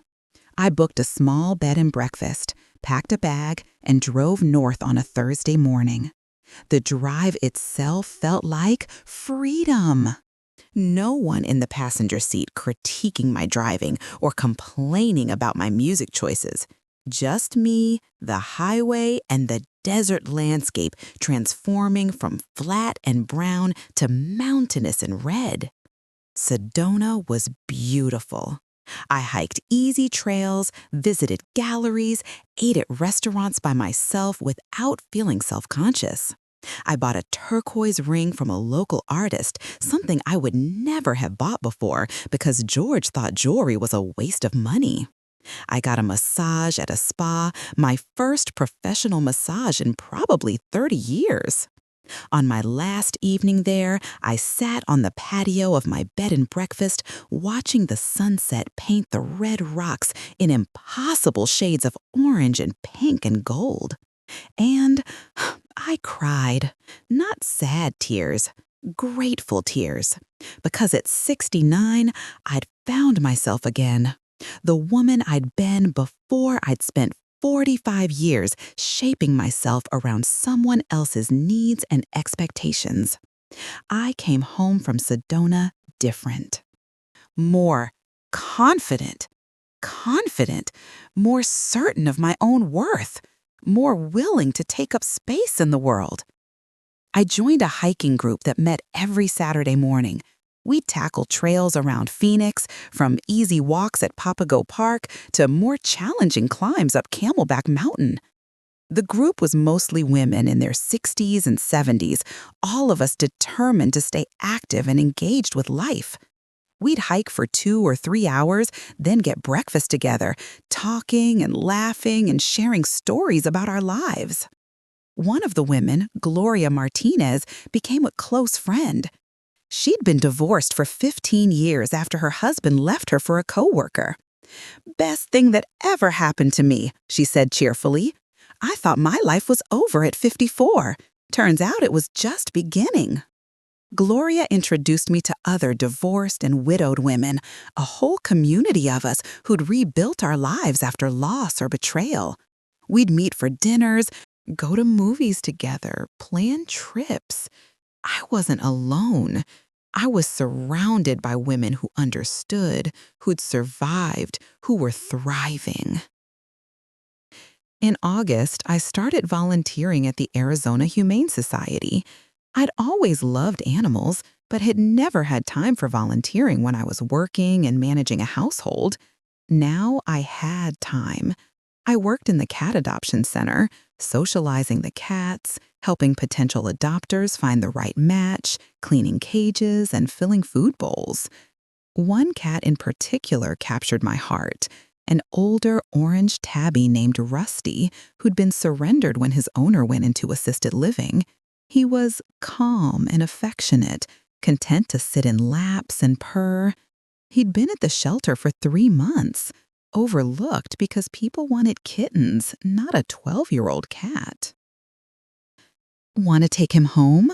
the shelter coordinator asked. "I see how he responds to you." I'd never had a pet. George had always said no. Claimed he was allergic, though I'd never seen evidence of it. But George didn't live here anymore. This was my house, my life, my decision. I brought Rusty home on a warm August afternoon. He explored the house cautiously at first, then settled into the sunny spot by the living room window like he'd always lived there. That night, he slept at the foot of my bed, purring so loudly it sounded like a small motor. Having Rusty changed the energy of the house completely. I wasn't alone anymore. I had a companion, a presence that was comforting without being demanding. I'd talk to him while I painted, while I practiced piano, while I cooked dinner. He'd follow me from room to room, keeping me company in a way that felt healing. My children noticed the changes in me. Michael said I seemed 10 years younger. Jennifer said I was more relaxed, more present, more genuinely myself than she'd seen me in years. "I worried about you after the divorce," Jennifer admitted during one of our regular coffee dates. "I thought you'd be devastated, lost without Dad. But happy, Mom! You're thriving, Mom! You're doing better than ever." I was devastated, I told her honestly. When I first discovered the affair, it felt like my world was ending. But it wasn't ending, it was just changing. And the change, as painful as it was, turned out to be hopeful, exactly what I needed. In September, I did something I'd never imagined doing. I signed up for online dating. Not because I was looking for another husband, I'd learned that lesson, but because, hopeful, I wanted companionship, conversation, maybe even romance. I wanted to know that my life wasn't over just because my marriage had ended. The process was intimidating. Creating a profile, choosing photos, writing about myself in a way that was honest but appealing. I asked Jennifer for help, and we spent an afternoon taking photos and crafting my description. "Emphasize your independence," Jennifer advised. "Make it clear you're not looking for someone to complete you. You're complete already. You're just looking for someone to share experiences with." The profile came together. 69-year-old artist, musician, hiker, and animal lover. Recently rediscovered myself after a long marriage. Looking for friendship and companionship with someone who values honesty, communication, and adventure. Not interested in games or drama. Life's too short for anything but authenticity. I got responses immediately. Disgusted, some were inappropriate, men looking for something I had no interest in offering. But hopeful were genuine. Men who'd also been through divorces or widowed, who were also rebuilding their lives, who understood that relationships at our age were about companionship more than passion. I went on a few dates. Coffee with a retired teacher named Frank, who talked mostly about his children and couldn't seem to see me as a person separate from my role as a mother. Dinner with a former accountant named Robert, who spent the entire meal complaining about his ex-wife. A walk in the park with a widower named David, who was sweet but so sad about losing his wife that I felt like I was competing with a ghost. None of them were right, but that was okay. I was learning what I wanted, what I didn't want, what mattered to me in a relationship. And I was learning that I didn't need a relationship to be complete. I was already complete. A relationship would just be an addition, not a requirement. In October, almost exactly a year after Deborah had moved into my house and started this whole nightmare, I got a phone call from George. I almost didn't answer, but curiosity got the better of me. "Patricia," he said, and his voice sounded tired, defeated. "I need to tell you something." "What?" Surprised. "Deborah left me 3 weeks ago, took most of the money from my retirement account that I transferred into a joint account. She's gone, and I don't know where." I sat down slowly, processing this information. I'm sorry that happened to you. Are you really? I am. I wouldn't wish that kind of betrayal on anyone, not even you. Silence. Then I was wrong. About everything. About her, about us, about throwing away our marriage for something that wasn't real. I see that now. George, why are you telling me this? Because I wanted you to know. And because I was hoping, maybe we could talk. Maybe we could try to work things out. I laughed. I couldn't help it. The disgusted audacity of it, the absolute delusion. Angry. George, we're divorced, legally. Officially divorced. But even if we weren't, did you really think I'd take you back after everything you did? After you spent 5 years lying to me, moved your mistress into my home, tried to make me think I was crazy, and planned to destroy my reputation so you could leave me? I made mistakes. People make mistakes. Mistakes are forgetting to buy milk at the store. What you did was calculated, sustained betrayal. You chose to lie every single day for 5 years. You chose to bring her into our home. You chose to spend our retirement money on her. Those weren't mistakes. Those were choices. So that's it. You won't even consider it? George, I'm happy now. Genuinely, authentically happy. I'm painting and playing piano and hiking and volunteering. I have friends, hobbies, purpose. I have a life that's entirely my own. Why would I give that up to go back to being invisible? To being the wife who doesn't matter as much as whatever else captures your attention? I never made you invisible. Yes, you did, for decades, but I'm not invisible anymore. I see myself now, and I like what I see. So no, George, we're not getting back together. We're not even going to be friends. You made your choices, and now you get to live with them, just like I'm living with mine. I hung up the phone and sat there for a few minutes, waiting for some feeling to emerge. Satisfaction? Vindication? Pity? But I felt none of those things. I just felt neutral. George had become irrelevant to my life. His problems weren't mine anymore. His choices didn't affect me. He was just someone I used to know, someone who taught me important lessons about trust and self-worth and the importance of choosing yourself. I told Gloria about the call when we met for our weekly hike that weekend. "How did it feel?" she asked. "Knowing that the woman he left you for betrayed him the same way he betrayed you?" I thought it would feel like justice, like karma. But it just felt sad. Sad that he destroyed something real for something fake. Sad that he's learning these lessons at 71 when he should have learned them decades ago. But mostly, I don't feel much at all about him. He's not my concern anymore. "That's how you know you've healed," Gloria said. "When the person who hurt you becomes just someone who exists in the world, not someone who has power over your emotions." She was right. I had healed.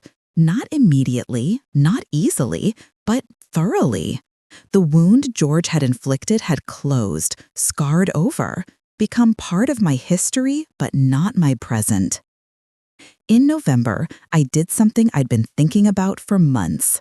I wrote my story, not as a legal document or a Facebook post, but as a full memoir. I wrote about growing up in Phoenix, meeting George, building a marriage, raising children. I wrote about the slow erosion of intimacy, the years of feeling invisible, the discovery of the affair. I wrote about finding evidence, planning my response, confronting them, filing for divorce. And I wrote about rebuilding, about discovering that life at 69 could be even better than life at 24. I didn't write it for publication. I wrote it for myself and for my children and for any other woman who might read it someday and realize she's not alone. I wrote it to document that betrayal doesn't have to destroy you, that starting over is possible at any age, that, hopefully, you can be loyal and devoted and still choose yourself when necessary. The memoir was 200 pages long. I had it printed and bound at a local copy shop, made 3 copies. One for me, one for Jennifer, one for Michael. I gave it to them at Thanksgiving, which we celebrated at my house with just the 3 of us. It's your family history, I told them. The full story, not the sanitized version. Read it when you're ready. Ask me questions if you want, but know that everything in there is the truth. Jennifer started reading that night and called me the next morning, crying. "Mom, I had no idea how bad it was, how lonely you were, how much you put up with. I'm so proud of you for leaving." Michael read it more slowly, over several weeks. When he finished, he called and said simply, "You're a badass, Mom. I'm sorry Dad couldn't see that." December arrived, bringing with it the anniversary of the moment everything had fallen apart. 1 year since I'd found those photos in Deborah's room. 1 year since I'd started gathering evidence and planning my response. It felt important to mark the occasion somehow, to acknowledge how far I'd come. I invited Gloria and my other divorced friends over for dinner. We cooked together in my kitchen, laughing and telling stories. We ate at the dining room table that had witnessed so many tense, silent dinners with George. But now it was full of joy, of women supporting each other, of genuine connection. "To surviving," Gloria toasted. "To thriving." "To starting over," I added, "at any age." We drank wine and ate dessert and talked late into the night. These women had become my tribe, my chosen family. They understood what I'd been through because they'd been through their own versions of it. They celebrated my victories because they knew how hard won they were. As they left that night, each one hugged me and told me how proud they were, how inspired they were by my courage. And I realized that my story had become bigger than just me. It had become a testament to what's possible when you refuse to accept betrayal, when you fight for yourself, when you trust that there's life after devastation. Christmas that year was different from any I'd ever experienced. No tense gift opening with George pretending to like things he didn't want. No elaborate cooking for people who barely appreciated it. Just a quiet morning with Michael and Jennifer, with simple gifts and genuine affection. They gave me an easel for my painting, a sign that they supported my new passion. I gave them framed copies of my paintings, pieces of my new life captured in watercolor. "This is the best Christmas we've had in years," Jennifer said as we sat around the living room, Rusty purring in my lap. "It feels real, honest." She was right. It was honest. No pretending, no performing, no trying to maintain the illusion of a happy family.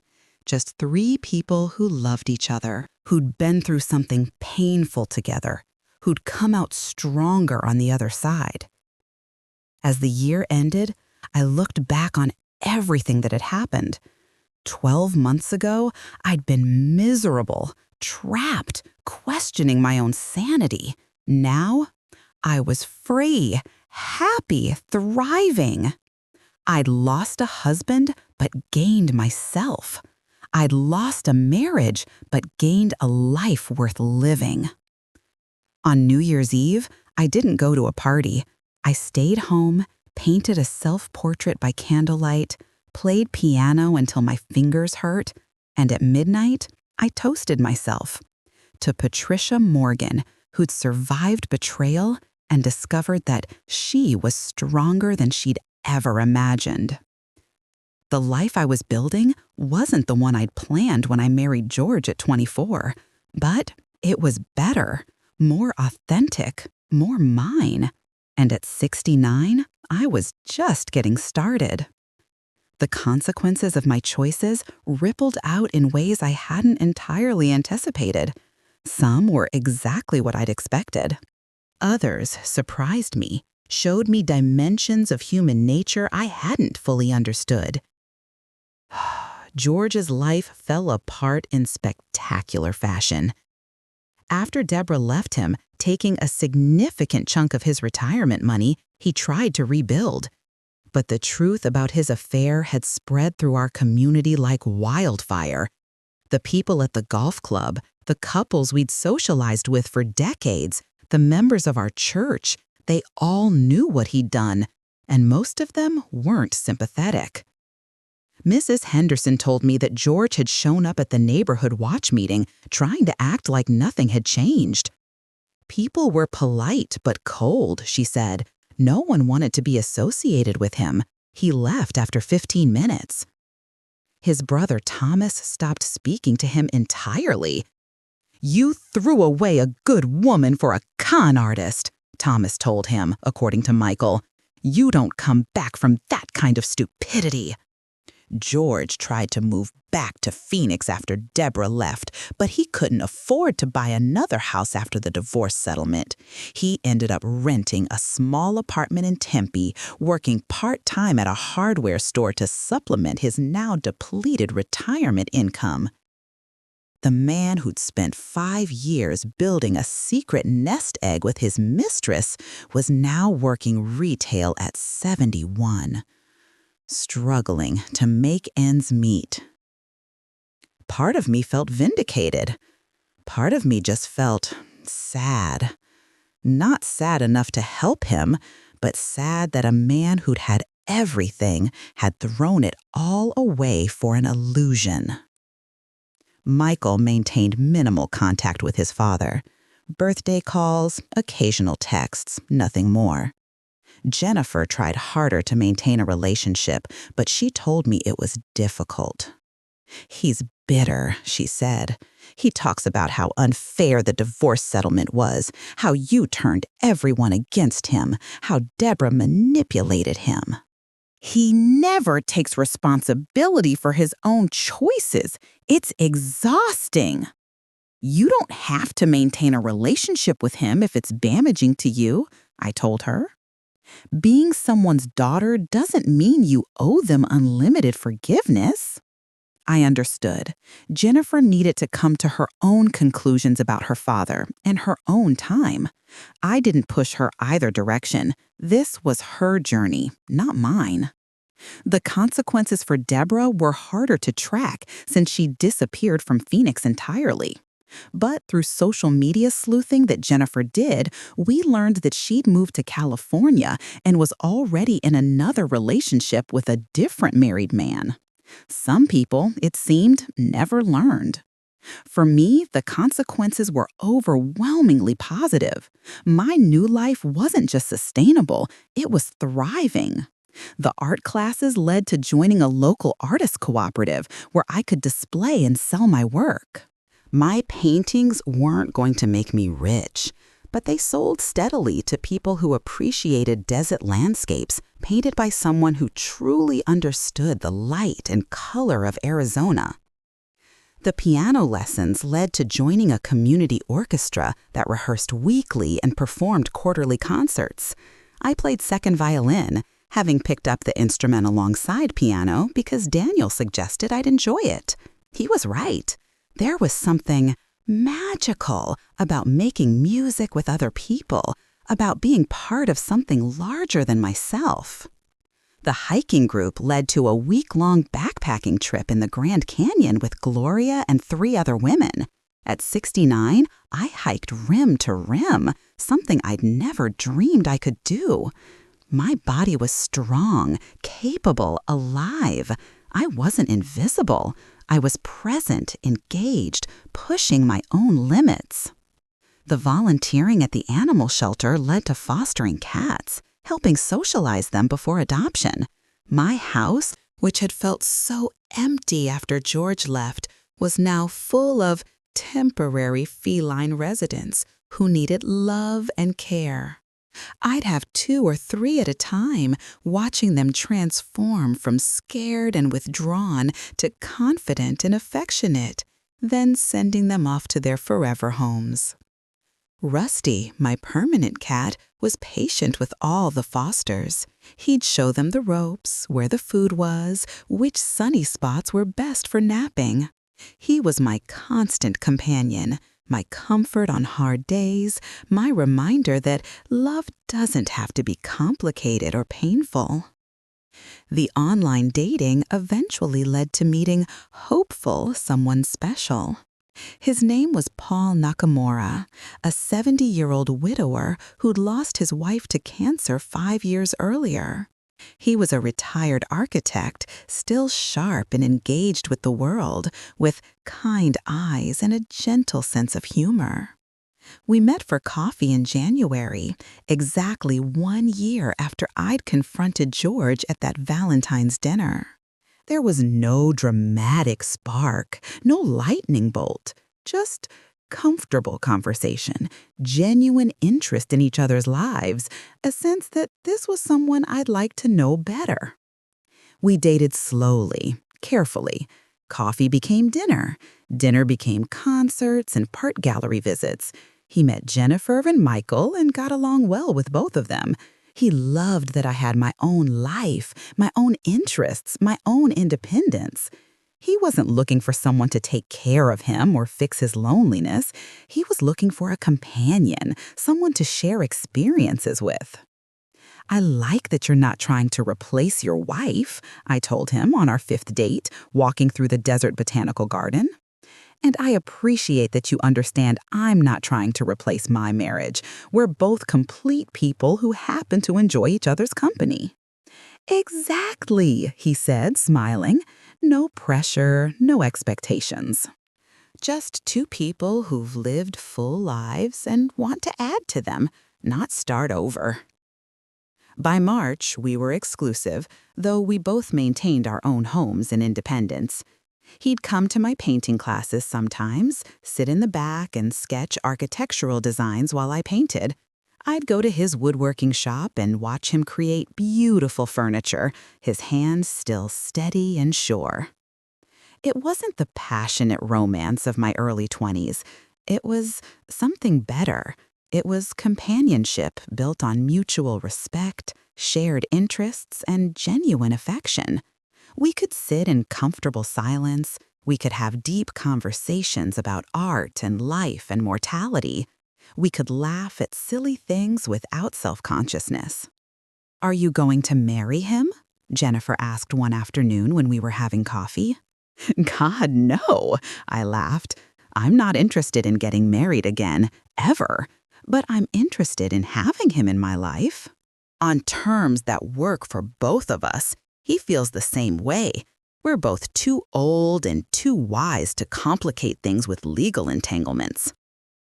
The financial consequences of the divorce were manageable, if not ideal. I lived on my school district pension and Social Security, supplemented by occasional art sales. The house was paid off, so my only major expense was property taxes, utilities, and maintenance. I wasn't wealthy, but I was comfortable. More importantly, I was in control of my finances in a way I'd never been during my marriage.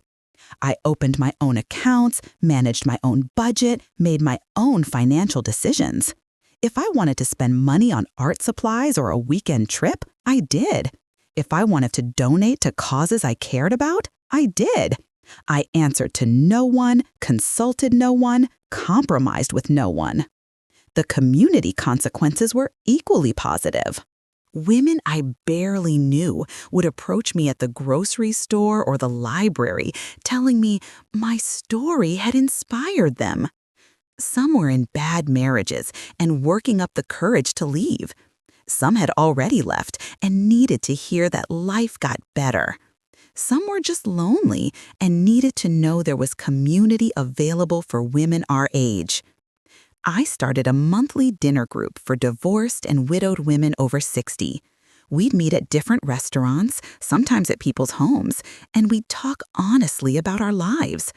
No pretending things were fine when they weren't. No performing happiness we didn't feel. Just honest conversation about the challenges and joys of rebuilding life after loss. The group grew from 6 women to 25 within a few months. We became a support network, a social circle, a chosen family. We celebrated each other's victories and supported each other through setbacks. We were proof that life doesn't end at 60 or 70 or 80. It just changes form. My relationship with my children deepened in ways that surprised me. Without the tension of maintaining the illusion of a happy marriage, without George's presence creating weird dynamics, Jennifer, Michael, and I became closer than we'd ever been. They saw me as a whole person, not just as their mother. They respected my choices, admired my courage, sought my advice on their own lives. Jennifer went through her own divorce 2 years later. Her husband hadn't been unfaithful, but they'd grown apart, wanted different things. Watching me leave a 45-year marriage had shown her that staying for the sake of staying wasn't worth it. "You taught me that it's never too late to choose yourself," she told me. That lesson probably saved me from wasting another 20 years in a marriage that wasn't working. "I don't want to be like Dad," he said simply. He told me that watching George lose everything because he couldn't communicate honestly or value what he had made him determined to be different with his own wife and kids. "I don't want to be like Dad," he said simply. "I want to be like you, present, honest, engaged. That's the legacy I want to leave." The psychological consequences were the most profound. I went to therapy for about 6 months after the divorce, processing the betrayal, understanding the patterns that had kept me in an unhealthy marriage for so long, learning to trust myself again. The therapist, Dr. Sarah Kim, helped me see that I'd been conditioned to doubt my own perceptions, to prioritize George's needs over my own, to make myself small so he could feel big. "You spent 45 years being trained not to trust yourself," she told me. "The work now is relearning that your instincts are valid, your needs matter, your voice deserves to be heard." That work was harder than any of the practical aspects of divorce. Unlearning decades of conditioning, rebuilding self-trust, allowing myself to take up space without guilt. But Dr. Kim was patient, and I was motivated. By the time we finished our work together, confident, I felt more grounded in myself than I'd ever been. The physical consequences surprised me most. Within 6 months of the divorce, I looked younger, healthier, more vibrant. The stress of living with betrayal had been aging me without my realizing it. Friends I hadn't seen in a while would do double takes, saying I looked like I'd shed 10 years. "It's not a mystery," Gloria said. "Happiness is the best anti-aging treatment there is. You're glowing because you're finally living authentically." She was right. I was sleeping better, eating better, moving more. I'd lost the stress weight I'd been carrying around my middle. My skin looked clearer. My eyes looked brighter. Confident, I wasn't trying to look younger. I was just healthier, inside and out. By the second anniversary of discovering the affair, I could look back on everything that had happened with genuine gratitude. Not gratitude for the betrayal itself, but gratitude for what it had revealed about my own strength. Gratitude for the life it had pushed me to create. George's affair hadn't destroyed me. It had liberated me. His lies hadn't broken me. They'd shown me my own resilience. His choice to betray me had forced me to choose myself. And Choosing myself, it turned out, was the best decision I'd ever made. Now, sitting here at 71 years old, 2 full years after that Valentine's Day confrontation that changed everything, I want to share some reflections with you. Some lessons I've learned from this experience that I hope might help someone else who's going through something similar. First, trust your instincts. I knew something was wrong for months before I found concrete evidence. My gut was screaming at me that George was lying, that Deborah wasn't who she claimed to be, that I was being manipulated. But I doubted myself because I'd been trained to doubt myself. If there's one thing I could tell my past self, it would be this. Your instincts are valid. That feeling that something is off, it's usually right. You're not crazy. You're not paranoid. You're perceptive. Trust that perception, even when people try to convince you you're wrong. Second, document everything. The evidence I gathered, the photos and letters and receipts and bank statements, they were crucial to my divorce settlement. But more than that, they were crucial to my own sanity. When George tried to gaslight me, when he claimed things hadn't happened the way I remembered, I had proof, documentation, truth in black and white that no one could deny. If you suspect betrayal, gather evidence before you confront anyone, not because you're sneaky or dishonest, but because you're protecting yourself. Because liars will deny everything if they can. Because having proof means you can't be manipulated into doubting your own reality. Third, you're stronger than you think. At 69, after 45 years of marriage, I thought leaving George would destroy me. I thought I was too old to start over, too dependent on the structure of marriage, too invested in the life we'd built. I was wrong about all of it. You don't know how strong you are until strength is your only option. I found reserves of courage I didn't know I had. I discovered capabilities I'd never tested. I learned that age is irrelevant when it comes to resilience. Whether you're 29 or 69, you can rebuild. You can start over. You can create a life worth living. Fifth, community matters. I couldn't have survived this alone. Jennifer and Michael supported me even when it was hard for them. Gloria and the other divorced women showed me what life after betrayal could look like. Margaret Vega fought for me legally. Sandra Chen encouraged my art. Daniel Rivera taught me piano. Paul Nakamura showed me that companionship was still possible. We're not meant to go through hard things alone. Find your people, build your community, let yourself be supported. And then, when you're stronger, support someone else going through what you survived.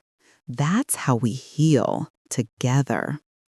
Fifth, happiness is a choice, not in the simplistic way that positive thinking gurus claim, where you can just decide to be happy regardless of circumstances, but in the deeper sense that you can choose to build a life that brings you joy. You can choose to invest in things that matter to you. You can choose to surround yourself with people who value you. You can choose to leave situations that diminish you. I chose to leave George. I chose to keep my house and rebuild it as my sanctuary. I chose to pursue art and music and hiking. I chose to open myself to new friendships and eventually to Paul.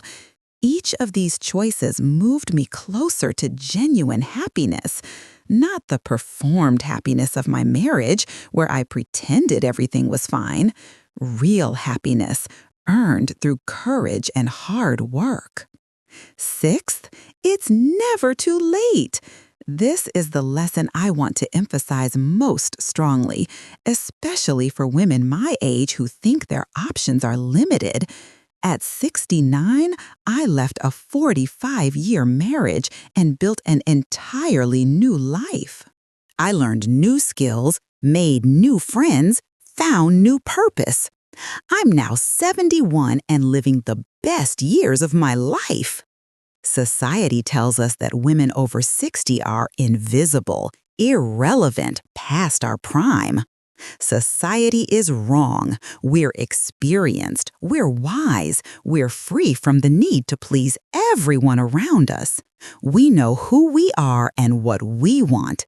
That's not a limitation, that's power. If you're reading this and thinking, but I'm too old to start over, I'm here to tell you that you're not. Whether you're 50 or 60 or 70 or 80, you have time. You have options. You have the ability to create something new. Don't let fear or convention or other people's expectations trap you in a life that doesn't serve you. Seventh, forgiveness is complicated. People kept asking me if I'd forgiven George. The question itself annoyed me because it assumed forgiveness was necessary for my healing. That I owed him my forgiveness as some kind of gift. Here's what I learned. Forgiveness isn't required. Peace is. You can find peace without forgiving someone who hurt you deliberately and systematically. You can release anger without excusing behavior. You can move forward without reconciliation. I don't forgive George, not really.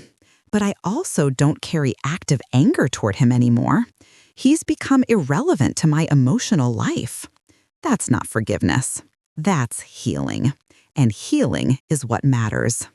Finally, your story isn't over. When I discovered George's affair, when I confronted him in that restaurant, when I filed for divorce, it felt like an ending, like my life as I'd known it was over. And it was. But endings are also beginnings. My marriage ended and my authentic life began.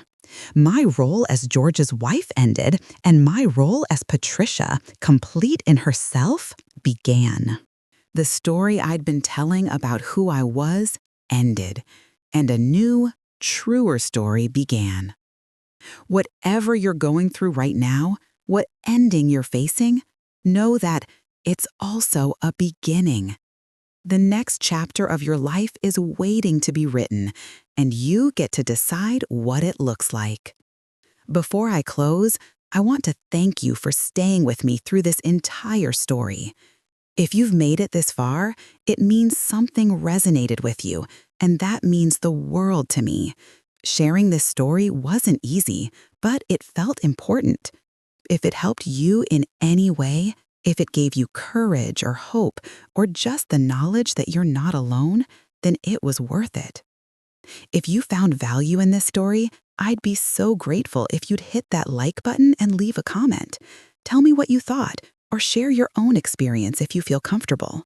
Tell me what country or state you're watching from. I read every comment. And your words of support and shared stories create a community of women helping women. That's powerful. That's important. And if you haven't already, please consider subscribing to this channel. Every subscription helps us reach more women who need to hear stories like this, stories that prove it's never too late to choose yourself, to start over, to build a life you actually want to live. I'm Patricia Morgan. I'm 71 years old and confident, not despite everything that happened, but partially because of it. The betrayal I experienced forced me to become the woman I was always meant to be: strong, independent, authentic, joyful. Your story isn't over either. Whatever chapter you're in right now, however painful or confusing or overwhelming it feels, remember that you're writing your own narrative and you get to decide how it ends.